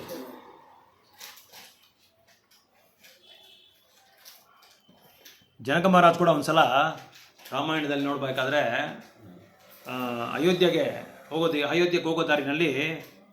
ದಾರಿನಲ್ಲಿ ಅವ್ರಿಗೆ ನರಕಲೋಕ ನೋಡ್ತಾರಂತೆ. ನರಕಲೋಕ ನೋಡ್ಬಿಟ್ಟು ಜನರೆಲ್ಲ ಅಳ್ತಾ ಇದ್ರಂತೆ. ನರಕಲೋಕದಲ್ಲಿ ಎಲ್ಲ ಹತ್ಕೊಂಡು ಗೋಲಾಡ್ಕೊಂಡು ಚಿತ್ರ ಹಿಂಸೆ ಮಾಡ್ತಾ ಇದ್ರಂತೆ ಯಮಧರ್ಮರಾಜ್ ಅವರ ಲೋಕದಲ್ಲಿ. ಇದೆಲ್ಲ ನೋಡ್ಬಿಟ್ಟು ಜನಕ ಮಹಾರಾಜ್ಗೆ ತುಂಬ ಅವ್ರಿಗೆ ದುಃಖ ಆಗೋಯ್ತು. ಏನಪ್ಪ ಜನ ಇಷ್ಟೊಂದು ಕಷ್ಟಪಡ್ತಾ ಇದ್ದಾರೆ, ಪಾಪ ಎಷ್ಟೊಂದು ಚಿತ್ರಹಿಂಸೆ ಮಾಡ್ತಾ ಇದ್ದಾರೆ, ಈ ಥರ ಇದು ಇವ್ರನ್ನ ಹೇಗಾದರೂ ನಾನು ಬಿಡುಗಡೆ ಮಾಡಬೇಕೆ ಅಂತ ಹೇಳ್ಬಿಟ್ಟು ಇವ್ರನ್ನೆಲ್ಲ ನೋಡ್ಬಿಟ್ಟು ಗಟ್ಟಿಯಾಗಿ ಭಗವಂತನ ನಾಮ ಹೇಳಿದಂತೆ, ರಾಮನಾಮ ಹೇಳಿದಂತೆ ಜೋರಾಗಿ, ಹರೇ ಕೃಷ್ಣ ಕೃಷ್ಣ ಕೃಷ್ಣ ಹರೇ ಹರೇ, ಹರೇ ರಾಮ ರಾಮ ರಾಮ ಹರೇ ಹರೇ. ಈ ನಾಮ ಹೇಳ್ತಾ ಹೇಳ್ತಾ ಹೇಳ್ತಾ ಅವ್ರಿಗೆ, ಅವರು ಶುದ್ಧ ಭಕ್ತರು, ಮಹಾಜನರು, 12 ಮಹಾಜನದಲ್ಲಿ ಒಂದು ಮಹಾಜನು, ಅವ್ರ ನಾಮನೂ ಅಷ್ಟು ಶುದ್ಧವಾಗಿತ್ತಂತೆ. ಅದನ್ನು ಕೇಳಿದ ತಕ್ಷಣ ಎಲ್ಲ ಬಿಡುಗಡೆ ಆಗ್ಬಿಟ್ರಂತೆ, ನರಕಲೋಕದಿಂದ ಎಲ್ಲ ಬಿಡುಗಡೆ ಆಗ್ಬಿಟ್ಟು ಯಮಧರ್ಮರಾಜ್ ಬಂದು ನೋಡ್ತಾ ಇದಾರಂತೆ. ಎಲ್ಲೋದ್ರು ನಮ್ಮ ಇವರೆಲ್ಲ ನಮ್ಮ ಕಸ್ಟಮರ್ಸ್ ಎಲ್ಲ ಎಲ್ಲೋದ್ರು ಅಂತ ನೋಡ್ತಾ ಇದಾರಂತೆ. ನೋಡಿದ್ರೆ ಯಾರು ಇಲ್ಲ. ಅವಾಗ ಜನಕ ಮಹಾರಾಜ್ ನಿಂತ್ಕೊಂಡಿದ್ದಂತೆ. ಇವರು ಒಬ್ರು ಮಹಾತ್ಮ, ಇಬ್ಬರು ಮಹಾತ್ಮನು ಭೇಟಿ ಮಾಡ್ಕೊಂಡು ನಮಸ್ಕಾರ ಹಾಕೊಂಡು ಒಬ್ರಿಗೊಬ್ರು ತಪ್ಕೊಂಡು, ಏನು ಇಲ್ಲಿ ಬಂದಿರೋದು, ಏನು ಕತೆ ಅಂದ್ರೆ, ಇಲ್ಲ ಇಲ್ಲಿ ನನ್ನ ಕಸ್ಟಮರ್ಸ್ ಎಲ್ಲ ಇದ್ರು, ನಮ್ಗೆ ಇವಾಗ ಕೆಲಸ ಇದ್ರೇನೆ ಆಗೋಯ್ತು, ಎಲ್ಲರೂ ಹೊಟ್ಟೋದ್ರು, ಏನಾದ್ರು ಅಂತ ಹೇಳಿದ್ರೆ ಆವಾಗ ಜನಕ ಮಹಾರಾಜ್ ಹೇಳಿದ್ರೆ, ನೋಡಿ ಮಹಾರಾಜ್ ಅವರೇ, ನಿಮ್ಮ ಲೋಕಕ್ಕೆ ಬಂದೆ, ಇವ್ರು ನೋಡ್ಕೊಂಡು ನನಗೆ ತುಂಬಾ ಇದಾಗೋಯ್ತು, ನನಗೆ ಇವ್ರ ಮೇಲೆ ನನಗೆ ತುಂಬಾ ಕರುಣೆ ಬಂದ್ಬಿಡ್ತು, ಹೇಗಾದ್ರೂ ಇವ್ರನ್ನ ವಿಮೋಚನೆ ಮಾಡಬೇಕು ಅಂತ ನಾನು ಪ್ರಯತ್ನ ಪಟ್ಟೆ, ಅದಕ್ಕೆ ಭಗವಂತನ ನಾಮ ಹೇಳಿದೆ, ಎಲ್ರಿಗೂ ಮೋಕ್ಷ ಸಿಕ್ಬಿಡ್ತು. ಅಂದ್ರೆ ಅವರು ಉಚ್ಚಾರಣೆ ಮಾಡಿರೋ ನಾಮ ಎಷ್ಟು ಶುದ್ಧತೆ ಇದೆ ಅಂತ ನಾವು ನೋಡ್ಕೋಬೇಕು. ಅದಕ್ಕೆ ನಾವು ಭಗವಂತನ ನಾಮ ಹೇಳುವಾಗ ಕೂಡ ಶುದ್ಧತೆಯಿಂದ, ಅಂದ್ರೆ ಚೈತನ್ಯ ಶುದ್ಧವಾಗಿರ್ಬೇಕು. ನಾವು ಬೇರೆ ಏನೋ ಕೆಲಸ ಮಾಡ್ಕೊಂಡು, ಅದೆಲ್ಲೋ ಕೆಲಸ ಮಾಡ್ಕೊಂಡು, ಟಿವಿ ನೋಡ್ಕೊಂಡು, ಮೊಬೈಲ್ ನೋಡ್ಕೊಂಡು ಈ ತರ ಮಾಡ್ತಾ ಇದ್ರೆ ಶುದ್ಧತೆ ಬರಲ್ಲ. ಅದಕ್ಕೆ ಯಾಕೆ ನಾವು ಅಡ್ವಾನ್ಸ್ ಆಗಲ್ಲ ಅಂದ್ರೆ, ಮುಖ್ಯವಾದ ಒಂದು ಪ್ರಶ್ನೆ ಇದೆ ಇಲ್ಲಿ. ಕಾರಣ ಏನಂದ್ರೆ, ನಮ್ಮ ಭಕ್ತಿನಲ್ಲಿ ಕೆಲವು ಜನ ಹೇಳ್ತಾರೆ ನಮ್ಮ ಹತ್ರ ಬಂದು, 25 ವರ್ಷ ಮಾಡಿದೆ ಪ್ರಭು, 30 ವರ್ಷದಿಂದ ಮಾಡ್ತಾ ಇದ್ದೇನೆ ಪ್ರಭು, ಏನು ಅಡ್ವಾನ್ಸ್ಮೆಂಟೇ ಇಲ್ಲ ಪ್ರಭು, ಏನ್ ನಿಮ್ಮ ಹರಿನಾಮನೋ ನಂಗೆ ಗೊತ್ತಿಲ್ಲ ಪ್ರಭು ಅಂತ. ಕಾರಣ ಏನಂದ್ರೆ, ಚೈತನ್ಯ ಶುದ್ಧ ಇಲ್ಲ, ಮಾಡೋ ಭಾವನೆ ಶುದ್ಧ ಇಲ್ಲ, ಆಮೇಲೆ ಅಟೆಂಟಿವ್ ಇಲ್ಲ. ಅಲ್ಲಿ ಅಟೆಂಟಿವ್ ಅಂದ್ರೆ ಏನಂದ್ರೆ ಶ್ರದ್ಧೆ ಇಲ್ಲ. ಇಲ್ಲಿ ನಾವು ಭಗವಂತ ನಾಮ ಹೇಳುವಾಗ ಇಲ್ಲಿ ಕಿವಿನಲ್ಲಿ ಕೇಳಬೇಕು, ಕಿವಿನಲ್ಲಿ ಕೇಳ್ತಾ ನಾವು ನಾಮ ಮಾಡಬೇಕು. ಅದಕ್ಕೆ ಬೆಳಗ್ಗೆ ತುಂಬಾ ಒಳ್ಳೆ ಇದು ಸೌಕರ್ಯವಾದ, ಆಮೇಲೆ ಕಂಫರ್ಟಬಲ್ ಟೈಮ್, ತುಂಬಾ ಫೇವರಬಲ್ ಟೈಮ್. ಸೌಕರ್ಯವಾದ ಟೈಮ್ ಅಂದ್ರೆ ಬೆಳಗ್ಗೆ ಹೊತ್ತು. ಅಂತ ಟೈಮಲ್ಲಿ ಮಾಡ್ಬಿಟ್ರೆ ನಮಗೆ 24 ಗಂಟೆ ಮತ್ತೆ ಚಾರ್ಜ್ ಇರುತ್ತಂತೆ. ಆ ಭಗವಂತ ನಾಮ 24 ಗಂಟೆ ನಮ್ಗೆ ಚಾರ್ಜ್ ಇರುತ್ತೆ. ಅದಕ್ಕೆ ಜನಕ ಮಹಾರಾಜ್ ಹೇಳ್ತಾರೆ, ಈ ತರ ನನಗೆ ಭಗವಂತ ನಾಮ ಹೇಳಿದ ತಕ್ಷಣ ಎಲ್ಲರೂ ಬಿಡುಗಡೆ ಆಗ್ಬಿಟ್ಟು ಅಯೋಧ್ಯೆಗೆ ಹೊಟ್ಟೋದ್ರು ಅಂತ ಹೇಳುವಾಗ ಯಮಧರ್ಮರಾಜು ಸರಿ ಆಯ್ತು, ನೀವು ಹೇಗೆ ಹೇಳಿದ್ರೆ, ನಿಮ್ಮ ಆಶೀರ್ವಾದ ಹೇಗಿದ್ರೆ ಅಂತ ಹೇಳ್ಬಿಟ್ಟು ಅವರು ಸುಮ್ಮನೆ ಎಲ್ಲ ಖಾಲಿ ಆಗ್ಬಿಟ್ರಂತೆ, ಯಾರು ಇಲ್ವಂತೆ. ಸೊ ಅದಕ್ಕೆ ಯಾರು ಭಗವಂತನ ನಾಮ ಉಚ್ಚಾರಣೆ ಮಾಡದೆ ಭಕ್ತರ ಜೊತೆ ಯಾರು ಸಾಂಗತ್ಯ ಮಾಡ್ತಾ ಇರ್ತಾರೋ ಅವ್ರಿಗೆ ಪಾಪ ಕಾರ್ಯಗಳೆಲ್ಲ ಹೋಗೋಕೆ ಸೇರ್ಕೊಂತದಂತೆ. ಯಾಕಂದ್ರೆ ಅವ್ರು ಮಾಡೋ ಪಾಪ ಕಾರ್ಯಗಳು ಅಲ್ವಾ, ಭಕ್ತರ ಜೊತೆ ಸಾಂಗತ್ಯ ಮಾಡಲ್ಲ, ಭಗವಂತನ ನಾಮ ಹೇಳಲ್ಲ, ಇನ್ನೇನಾಗುತ್ತೆ, ಮಾಡೋದೆಲ್ಲ ಪಾಪ ಕಾರ್ಯಗಳೇ. ಅದಕ್ಕೇನಾಗುತ್ತೆ, ಕಾಮ ಜಾಸ್ತಿ ಆಗ್ತಾ ಇರುತ್ತೆ, ಜೊತೆನಲ್ಲಿ ಸೇರೋ ಸಹವಾಸ ಸರಿಗಿರಲ್ಲ, ಅವ್ರು ಇನ್ನೂ ಪಾಪ ಕಾರ್ಯಗಳು ಮಾಡ್ಕೊಂಡು ಮತ್ತೆ ಜನ್ಮ ತಗೊಂತಾನೆ ಇರ್ತಾರೆ. ಅದಕ್ಕೆ ಆ ಕಾಲದಲ್ಲಿ ರಾಜರು ಕೂಡ ಏನ್ ಮಾಡ್ತಾ ಇದ್ರು ಅಂದ್ರೆ, ಕೆಲವ್ರನ್ನೆಲ್ಲ ಬಲಿ ಮಾಡ್ಬಿಡ್ತಾ ಇದ್ರಂತೆ. ಯಾಕಂದ್ರೆ ಬಿಟ್ರೆ ಇವರು ಇನ್ನ ಮಾಡ್ಕೊಂಡೇ ಇರ್ತಾರೆ. ಅದಕ್ಕೆ ಅಟ್ಲೀಸ್ಟ್ ಈ ಜನ್ಮದಲ್ಲಾದ್ರೂ ಈ ಅಕೌಂಟ್ ಕ್ಲೋಸ್ ಆಗ್ಬಿಡ್ಲಿ ಅಂತೇಳಿ ಅವ್ರಿಗೇನ್ ಮಾಡ್ಬಿಡ್ತಾರೆ, ರಾಜರೇ ಕರೆದು ಅವ್ರನ್ನ ಇದು ಮಾಡ್ಬಿಡ್ತಾರಂತೆ. ಕೆಲವರು ಇವ್ರನ್ನ ಯಾರನ್ನ, ಈ ಮರ್ಡರ್ ಮಾಡೋರ್ನ, ಈ ಕಳ್ತನ ಮಾಡೋರ್ನ, ಆಮೇಲೆ ಬಲಾತ್ಕಾರ ಮಾಡೋರ್ನ, ಇವನ್ನೆಲ್ಲ ಆ ಕಾಲದಲ್ಲಿ ಅವರೇ ಕರೆದು ರಾಜ್ಯದಲ್ಲೇ ಅವ್ರನ್ನ, ರಾಜರಿಗೆ ಇದಿದೆ, ಶಕ್ತಿ ಇದೆ, ರಾಜರಿಗೆ ಆ ಪವರ್ ಇದೆ. ಅವ್ನು ಮಾಡ್ತಾ ಇರೋದು ಪಾಪ ಕಾರ್ಯ ಅಲ್ವಾ, ಮತ್ತೆ ಅವ್ನು ಯಾರು ಸ್ಟಾಪ್ ಮಾಡೋರು ಯಾರಿದ್ದಾರೆ? ಯಾರು ಸ್ಟಾಪ್ ಮಾಡದೇ ಇದ್ರೆ ಅವನು ಮಾಡ್ಕೊಂಡೇ ಹೋಗ್ತಾ ಇರ್ತಾರಲ್ಲ, ಪಾಪ ಕಾರ್ಯಗಳು ಮಾಡ್ಕೊಂಡೇ ಹೋಗ್ತಾ ಇರ್ತಾರೆ, ಜಾಸ್ತಿ ಮಾಡ್ಕೊಂಡೇ ಹೋಗ್ತಾ ಇರ್ತಾನೆ. ಅದಕ್ಕೆ ಒಂದು ತಡೆ ಹಾಕ್ಬೇಕಲ್ಲ. ಅದಕ್ಕೆ ಸರ್ಕಾರ ಇರೋದು. ಸರ್ಕಾರ ಏನಕ್ಕೆ ಇರೋದಂದ್ರೆ, ಈ ಸರ್ಕಾರದಲ್ಲಿ ಕೆಲವು ಎಷ್ಟೋ ರೂಲ್ಸ್ ಅಂಡ್ ರೆಗ್ಯುಲೇಷನ್ಸ್ ಇದೆ, ಎಷ್ಟೋ ನಿಯಮಗಳಿದೆ. ಆ ನಿಯಮಗಳನ್ನ ನೋಡ್ಕೊಂಡು ಅದನ್ನ ಜಾರಿಗೆ ತಗೋಬರ್ಬೇಕಲ್ಲ, ಅದಕ್ಕೆ ಸರ್ಕಾರ ಇರೋದು, ಅದಕ್ಕೆ ಭಗವಂತ ಇರೋದು. ಭಗವಂತನೇ ಈ ಸೃಷ್ಟಿನ ಮಾಡಿರೋದೇ ಅದಕ್ಕೆ. ಈ ಸೃಷ್ಟಿ ಮಾಡಿ ಕೆಲವು ನಿಯಮಗಳನ್ನ ಜಾರಿ ತಗೊಳಕ್ಕೆ ತಗೊಂಬಂದಿರೋದು. ಅದಕ್ಕೆ ದುರ್ಗಾದೇವಿನ ಅಪಾಯಿಂಟ್ ಮಾಡಿರೋದು. ಆ ದುರ್ಗಾದೇವಿ ಏನ್ ಮಾಡ್ತಾರೆ, ಯಾರೆಲ್ಲ ಈ ನಿಯಮಗಳನ್ನ ಆಚರಣೆ ಮಾಡ್ತಾ ಇರ್ತಾರೋ ಅವ್ರನ್ನ ದಂಡ ಮಾಡ್ತಾರೆ, ಪರೀಕ್ಷೆ ಮಾಡಿ ಇದು ಪನಿಷ್ಮೆಂಟ್ ಕೊಡ್ತಾರೆ. ಈಗ ಈ ದಾರಿನಲ್ಲಿ ನೋ ಎಂಟ್ರಿ ಅಂತಿದೆ, ನಾವು ನೋ ಎಂಟ್ರಿನಲ್ಲಿ ನಾವು ಹೋದ್ರೆ ಏನ್ ಮಾಡ್ತಾರೆ, ಪೊಲೀಸು ಹಿಡ್ಕೊಂಡು ಫೈನ್ ಹಾಕ್ತಾರೆ. ಇದು ಮಾಡಬಾರ್ದು ಅಂತ ನಾವು ಗವರ್ಮೆಂಟ್ ಹೇಳಿರ್ತಾನೆ. ಈಗ ಟ್ರೈನಲ್ಲಿ ಇರುತ್ತೆ, ಇದು ಡೇಂಜರ್, 2500 ವಾಟ್ಸ್ ಇದೆ, ಇದನ್ನ ಯಾರು ಟಚ್ ಮಾಡಬೇಡಿ. ನಾವು ಟಚ್ ಮಾಡಿದ್ರೆ ಏನಾಗುತ್ತೆ, ಶಾಕ್ ಹೊಡೆದು ಸತ್ತು ಹೋಗ್ಬಿಡ್ತೀವಿ. ಅದೇ ಟ್ರೈನಲ್ಲಿ ಟಿಕೆಟ್ ತಗೊಂಡು ನೀವು ಇದು ಟ್ರೈನಿಗೆ ಎಂಟರ್ ಆಗಿ ಅಂತ ಹೇಳ್ತಾರೆ. ನಾವು ಟಿಕೆಟ್ ತಗೊಂಡಿರಾ, ನಾವು ಒಳಗಡೆ ಕೂತ್ಕೊಂಡು ಏನ್ ಮಾಡ್ತಾನೆ, ಟಿ ಬರ್ತಾನೆ, ಚೆಕ್ ಮಾಡ್ತಾನೆ, ಟಿಕೆಟ್ ಕೊಡೋದ್ರೆ ಟಿಕೆಟ್ ಇಲ್ಲ, ಏನ್ ಮಾಡ್ತಾನೆ, ಫೈನ್ ಹಾಕ್ತಾನೆ. 500 300 ರೂಪಾಯಿಗೆ 1500 ರೂಪಾಯಿ ಫೈನ್ ಹಾಕ್ತಾನೆ. ಈ ತರ. ಆಮೇಲೆ ಪ್ಲಾಟ್ಫಾರ್ಮ್ ಒಳಗಡೆ, ಟ್ರೈನ್ ಸ್ಟೇಷನ್ ಒಳಗಡೆ ಬರ್ಬೇಕಾದ್ರೆ ಒಂದು ನಿಯಮ ಇರುತ್ತೆ, ನೀವು ಇದು ಪ್ಲಾಟ್ಫಾರ್ಮ್ ಟಿಕೆಟ್ ತಗೊಂಡು ಬರ್ಬೇಕು ಅಂತ ಹೇಳ್ತಾರೆ. ಅದು ತಗೊಂಡು ಬರ್ತಾ ಇದ್ರೆ ನೋಡಿ ಚೆಕ್ ಮಾಡ್ತಾನೆ, ನಾವು ಸಿಕ್ಕಾಕೊಂಡ್ರೆ. ಅದೇ ತರ ಗವರ್ಮೆಂಟ್ ಇಲ್ಲಿ ಭಗವಂತನು ಕೆಲವು ನಿಯಮಗಳು ಇಟ್ಟಿದ್ದಾನೆ. ಈ ಒಂದು ಭೌತಿಕ ಪ್ರಪಂಚದಲ್ಲಿ ಕೆಲವು ನಿಯಮಗಳು ಇಟ್ಟಿದ್ದಾನೆ. ಆ ನಿಯಮಗಳಿಗೆ ತಕ್ಕಂತೆ ನಾವು ನಡ್ಕೊಂಡ್ರೆ ಭಗವಂತ ಹತ್ರ ಹೊರಟೋಗ್ಬೋದು. ಯಾಕಂದ್ರೆ ಭಗವಂತ ಹೇಳ್ದಂಗೆ ನಾವು ಕೇಳ್ತಾ ಇದ್ದೀರಿ. ಈಗ ಭಗವಂತನ ಹೇಳಿದ್ ನಾವು ಕೇಳದೇ ಇದ್ರೆ ಏನಾಗುತ್ತೆ? ದಂಡ ದಂಡ ದಂಡ ಅನ್ನೋದೇನು? ಈ ಭೌತಿಕ ಪ್ರಪಂಚದಲ್ಲಿ ಇಲ್ಲೇ ನಾವು ಟೆಂಟ್ ಹಾಕೊಂಡು ಕೂತ್ಕೊಬೇಕಾಗತ್ತೆ. ಟೆಂಟ್ ಹಾಕೊಂಡು ಕೂತ್ಕೊಂಡು ಮತ್ತೆ ಆ ವೃತ್ತದಲ್ಲಿ ನಾವು ಬರ್ತಾ ಇರ್ತೀರಿ, ಓದ್ತಾ ಇರ್ತೀರಿ, ಬರ್ತಾ ಇರ್ತೀರಿ, ಓದ್ತಾ ಇರ್ತೀರಿ. ಈ ತರ ಗವರ್ಮೆಂಟ್ ಯಾವ ತರ ಇದೆ ಅದೇ ತರನೇ ಈ ಯೂನಿವರ್ಸ್, ಈ ಬ್ರಹ್ಮಾಂಡ. ಈ ಬ್ರಹ್ಮಾಂಡದಲ್ಲಿನೂ ಭಗವಂತ ಬಂದು ಕೆಲವು ನಿಯಮಗಳನ್ನೆಲ್ಲ ಇದು ಸೃಷ್ಟಿ ಮಾಡಿದ್ದಾನೆ. ಆ ನಿಯಮಗಳಿಗೆ ತಕ್ಕಂತೆ ನಾವು ಆಚರಣೆ ಮಾಡದೇ ಇದ್ರೆ ಏನಾಗುತ್ತೆ? ಮತ್ತೆ ಮತ್ತೆ ನಾವು ಈ ದಂಡ ಕಟ್ಟಬೇಕಾಗುತ್ತೆ. ಈ ಜನ್ಮ ಮೃತ್ಯು ಅನ್ನೋ ದಂಡ ನಾವು ಕಟ್ಟಬೇಕಾಗುತ್ತೆ. ಅದನ್ನು ಕಟ್ತೀರಾ ಇಲ್ಲ ಭಗವಂತ ನಾನು ಹೆಂಗೆ ಹೇಳಿದ್ರೆ ಹಂಗೆ ಕೇಳ್ತೀನಿ ಅಂದರೆ ಸೀದಾ ಭಗವಂತ ಹತ್ರ ಹೊರಟೋಗ್ತೀವಿ. ತುಂಬ ಚೆನ್ನಾಗಿದೆ ಈ 3 ಶ್ಲೋಕ ಬಂದು ನಾವು ಹೋದ್ರೆ ತುಂಬ ಚೆನ್ನಾಗಿದೆ. ಒಳ್ಳೆ ಪ್ರಶ್ನೆ ಕೇಳ್ತಾನೆ ಅರ್ಜುನ ಕೃಷ್ಣನ ಕೇಳ್ತಾನೆ, ಹೆಂಗೆ ಇದು ಯಾವ ಬಳದೆ ಯಾವ ಫೋರ್ಸ್ ನನ್ನ ತಳ್ತಾ ಇದೆ, ಇದೆಲ್ಲ ತಿಂದಾಕ್ಬಿಡುತ್ತೆ ನಾನು ಎಲ್ಲ ಪಾಪ ಕಾರ್ಯಗಳು ಮಾಡಬಾರ್ದು ಅಂತ ಅನ್ಕೊಂಡಿದ್ದೀನಿ. ಅದೇ ಮಾಡ್ಬಿಟ್ಟೆ ನಾನು ಮಾಡ್ತಾನೆ ಇದ್ದೀನಿ. ಬೇಡ ಅಂತ ನನ್ನ ಇದು ಮನಸ್ಸು ಹೇಳ್ತಾ ಇದೆ, ನನ್ನ ಹೃದಯದಿಂದನೂ ಬರ್ತಾ ಇದೆ, ಅದನ್ನೇ ನಾನು ಮಾಡ್ತಾ ಇದ್ದೀನಿ. ಏನಿದು ಕಾರಣ ಅಂತ ಅವನಿಗೆ ಗೊತ್ತಿಲ್ಲ ಅರ್ಜುನ್ಗೆ. ಅದಕ್ಕೆ ಕೃಷ್ಣ ಹೇಳ್ತಾನೆ, ಕೃಷ್ಣ ಅರ್ಜುನ ಇದು ನಿನ್ನ ಕಾಮದಿಂದ ನೀನು ಇದು ಮಾಡ್ತಾ ಇದೀಯಾ ಅಂತ ಹೇಳ್ತಾರೆ.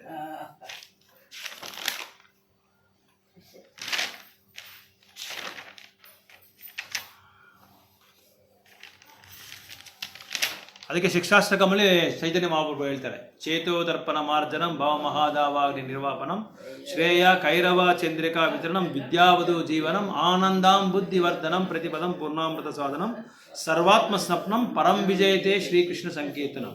ಶಿಕ್ಷಾಷ್ಟಕ ಸ್ಮಾಲ್ ಬುಕ್ಕಲ್ಲಿ ಇರ್ತದಲ್ಲ, ಅದ್ರಲ್ಲಿ ಇರುತ್ತೆ. ಅದರಲ್ಲಿ ಏನು ಹೇಳ್ತಾರೆ ಅಂದರೆ, ಈ ಕನ್ನಡಿ ಬಂದು ಈ ಕನ್ನಡಿನಲ್ಲಿ ಧೂಳಿರುತ್ತೆ. ಆ ಧೂಳನ್ನ ನಾವು ಹೋಗಿಸ್ಬೇಕಾದ್ರೆ ಅದನ್ನೆಲ್ಲ ಕ್ಲೀನ್ ಮಾಡ್ಬೇಕು, ಶುದ್ಧತೆ ಮಾಡಬೇಕು. ಸೊ ಈ ಹೃದಯ ಅನ್ನೋ ಒಂದು ಕನ್ನಡಿ ತರ, ಆ ಕನ್ನಡಿದಲ್ಲಿ ಈ ಹೃದಯದಲ್ಲಿ ಎಷ್ಟೋ ಜನ್ಮಗಳಿಂದ ಕಲ್ಮಶ ಸೇರ್ಕೊಂಡ್ಬಿಟ್ಟಿದೆ ಅಂತೆ. 1-2 ಜನ್ಮ ಅಲ್ಲ, ಎಷ್ಟೋ ಜನ್ಮ, ನಾವು ಎಷ್ಟು ಜನ್ಮಗಳು ತಗೊಂಡಿದ್ರು ಅಷ್ಟು ಜನ್ಮಗಳ ಕರ್ಮ ಅದು ಸೇರ್ಕೊಂಡ್ಬಿಟ್ಟಿದೆ ಅಂತೆ. ಅದನ್ನೆಲ್ಲ ತೆಗಿಬೇಕು ಅಂದ್ರೆ ಪರಂ ವಿಜಯತೆ ಶ್ರೀಕೃಷ್ಣ ಸಂಕೀರ್ತನಂ, ಕೃಷ್ಣನ ನಾಮ ಹೇಳ್ತಾ ಹೇಳ್ತಾ ಹೇಳ್ತಾ ಏನಾಗುತ್ತೆ ಆದ್ರೆ ಯಾರಿಗೂ ಈ ಸರಳ ಅನ್ಕೊಂಡ್ಬಿಟ್ಟಿದ್ದಾರೆ. ಇದು ಈ ಹರೇ ಕೃಷ್ಣ ಮಂತ್ರ ಏನ್ ಬಲ್ಲ, ಹರೇ ರಾಮ ಹರೇ ಕೃಷ್ಣ ಅದು ಮಾಡಿದ್ರೆ ಪ್ರಯೋಗ ಮಾಡಿದ್ರೆ ಗೊತ್ತಾಗುತ್ತೆ. ಅದು ಪ್ರಯೋಗ ಮಾಡ್ತಾ ಇದ್ರೆ ಎಷ್ಟು ಚೇಂಜಸ್ ಬಂದಿದೆ ನಮ್ಗೆ ಗೊತ್ತಾಗುತ್ತೆ. ಇವಾಗ 20 ವರ್ಷಗಳ ಮುಂದೆ ನಾವು ಹೇಗಿದ್ರಿ, ಈಗ ನಾವು ಹೇಗಿದ್ದೀರಿ ಅಂತ ನಮ್ಗೆ ಗೊತ್ತಾಗ್ತಾ ಇದೆ. ಎಷ್ಟು ಇದು ಟ್ರಾನ್ಸ್ಫಾರ್ಮೇಶನ್, ತುಂಬಾ ಚೇಂಜಸ್. ಯಾವುದೇ ಒಂದು ಇದರಲ್ಲಿ ಇಷ್ಟು ಚೇಂಜಸ್ ನಾವು ನೋಡ್ಲಿಲ್ಲ. ನಾವು ಎಷ್ಟೋ ಆಧ್ಯಾತ್ಮಿಕವಾದ ಇದೆಲ್ಲ ನೋಡ್ಬಿಟ್ಟು ಅದರಲ್ಲೇ ಇಷ್ಟೊಂದು ಚೇಂಜಸ್ ಬಂದಿಲ್ಲ. ಆದ್ರೆ ಇದರಲ್ಲಿ ಅಷ್ಟೊಂದು ಚೇಂಜಸ್ ಬಂದಿದೆ. ನಮಗೆ ಆಶ್ಚರ್ಯ, ಅದು ಮಿರಾಕಲ್ ಅಂತ ಹೇಳ್ತಾರೆ, ವಂಡರ್, ಅದ್ಭುತ. ಅದು ಅಷ್ಟೊಂದು ಅದ್ಭುತ ಮಾಡುತ್ತೆ ಈ ನಾಮ. ನೋಡಿ, ಇವರು ಫಾರಿನರ್ಸ್ ಎಂತವ್ರು, ಇದು ಮನುಷ್ಯರನ್ನೇ ರಕ್ತ ಕುಡಿಯೋರು ಅವರು. ಅಂತವರೆಲ್ಲ ದೊಡ್ಡ ದೊಡ್ಡ ಶುದ್ಧ ಭಕ್ತರು ಆಗ್ಬಿಟ್ಟಿದ್ದಾರೆ.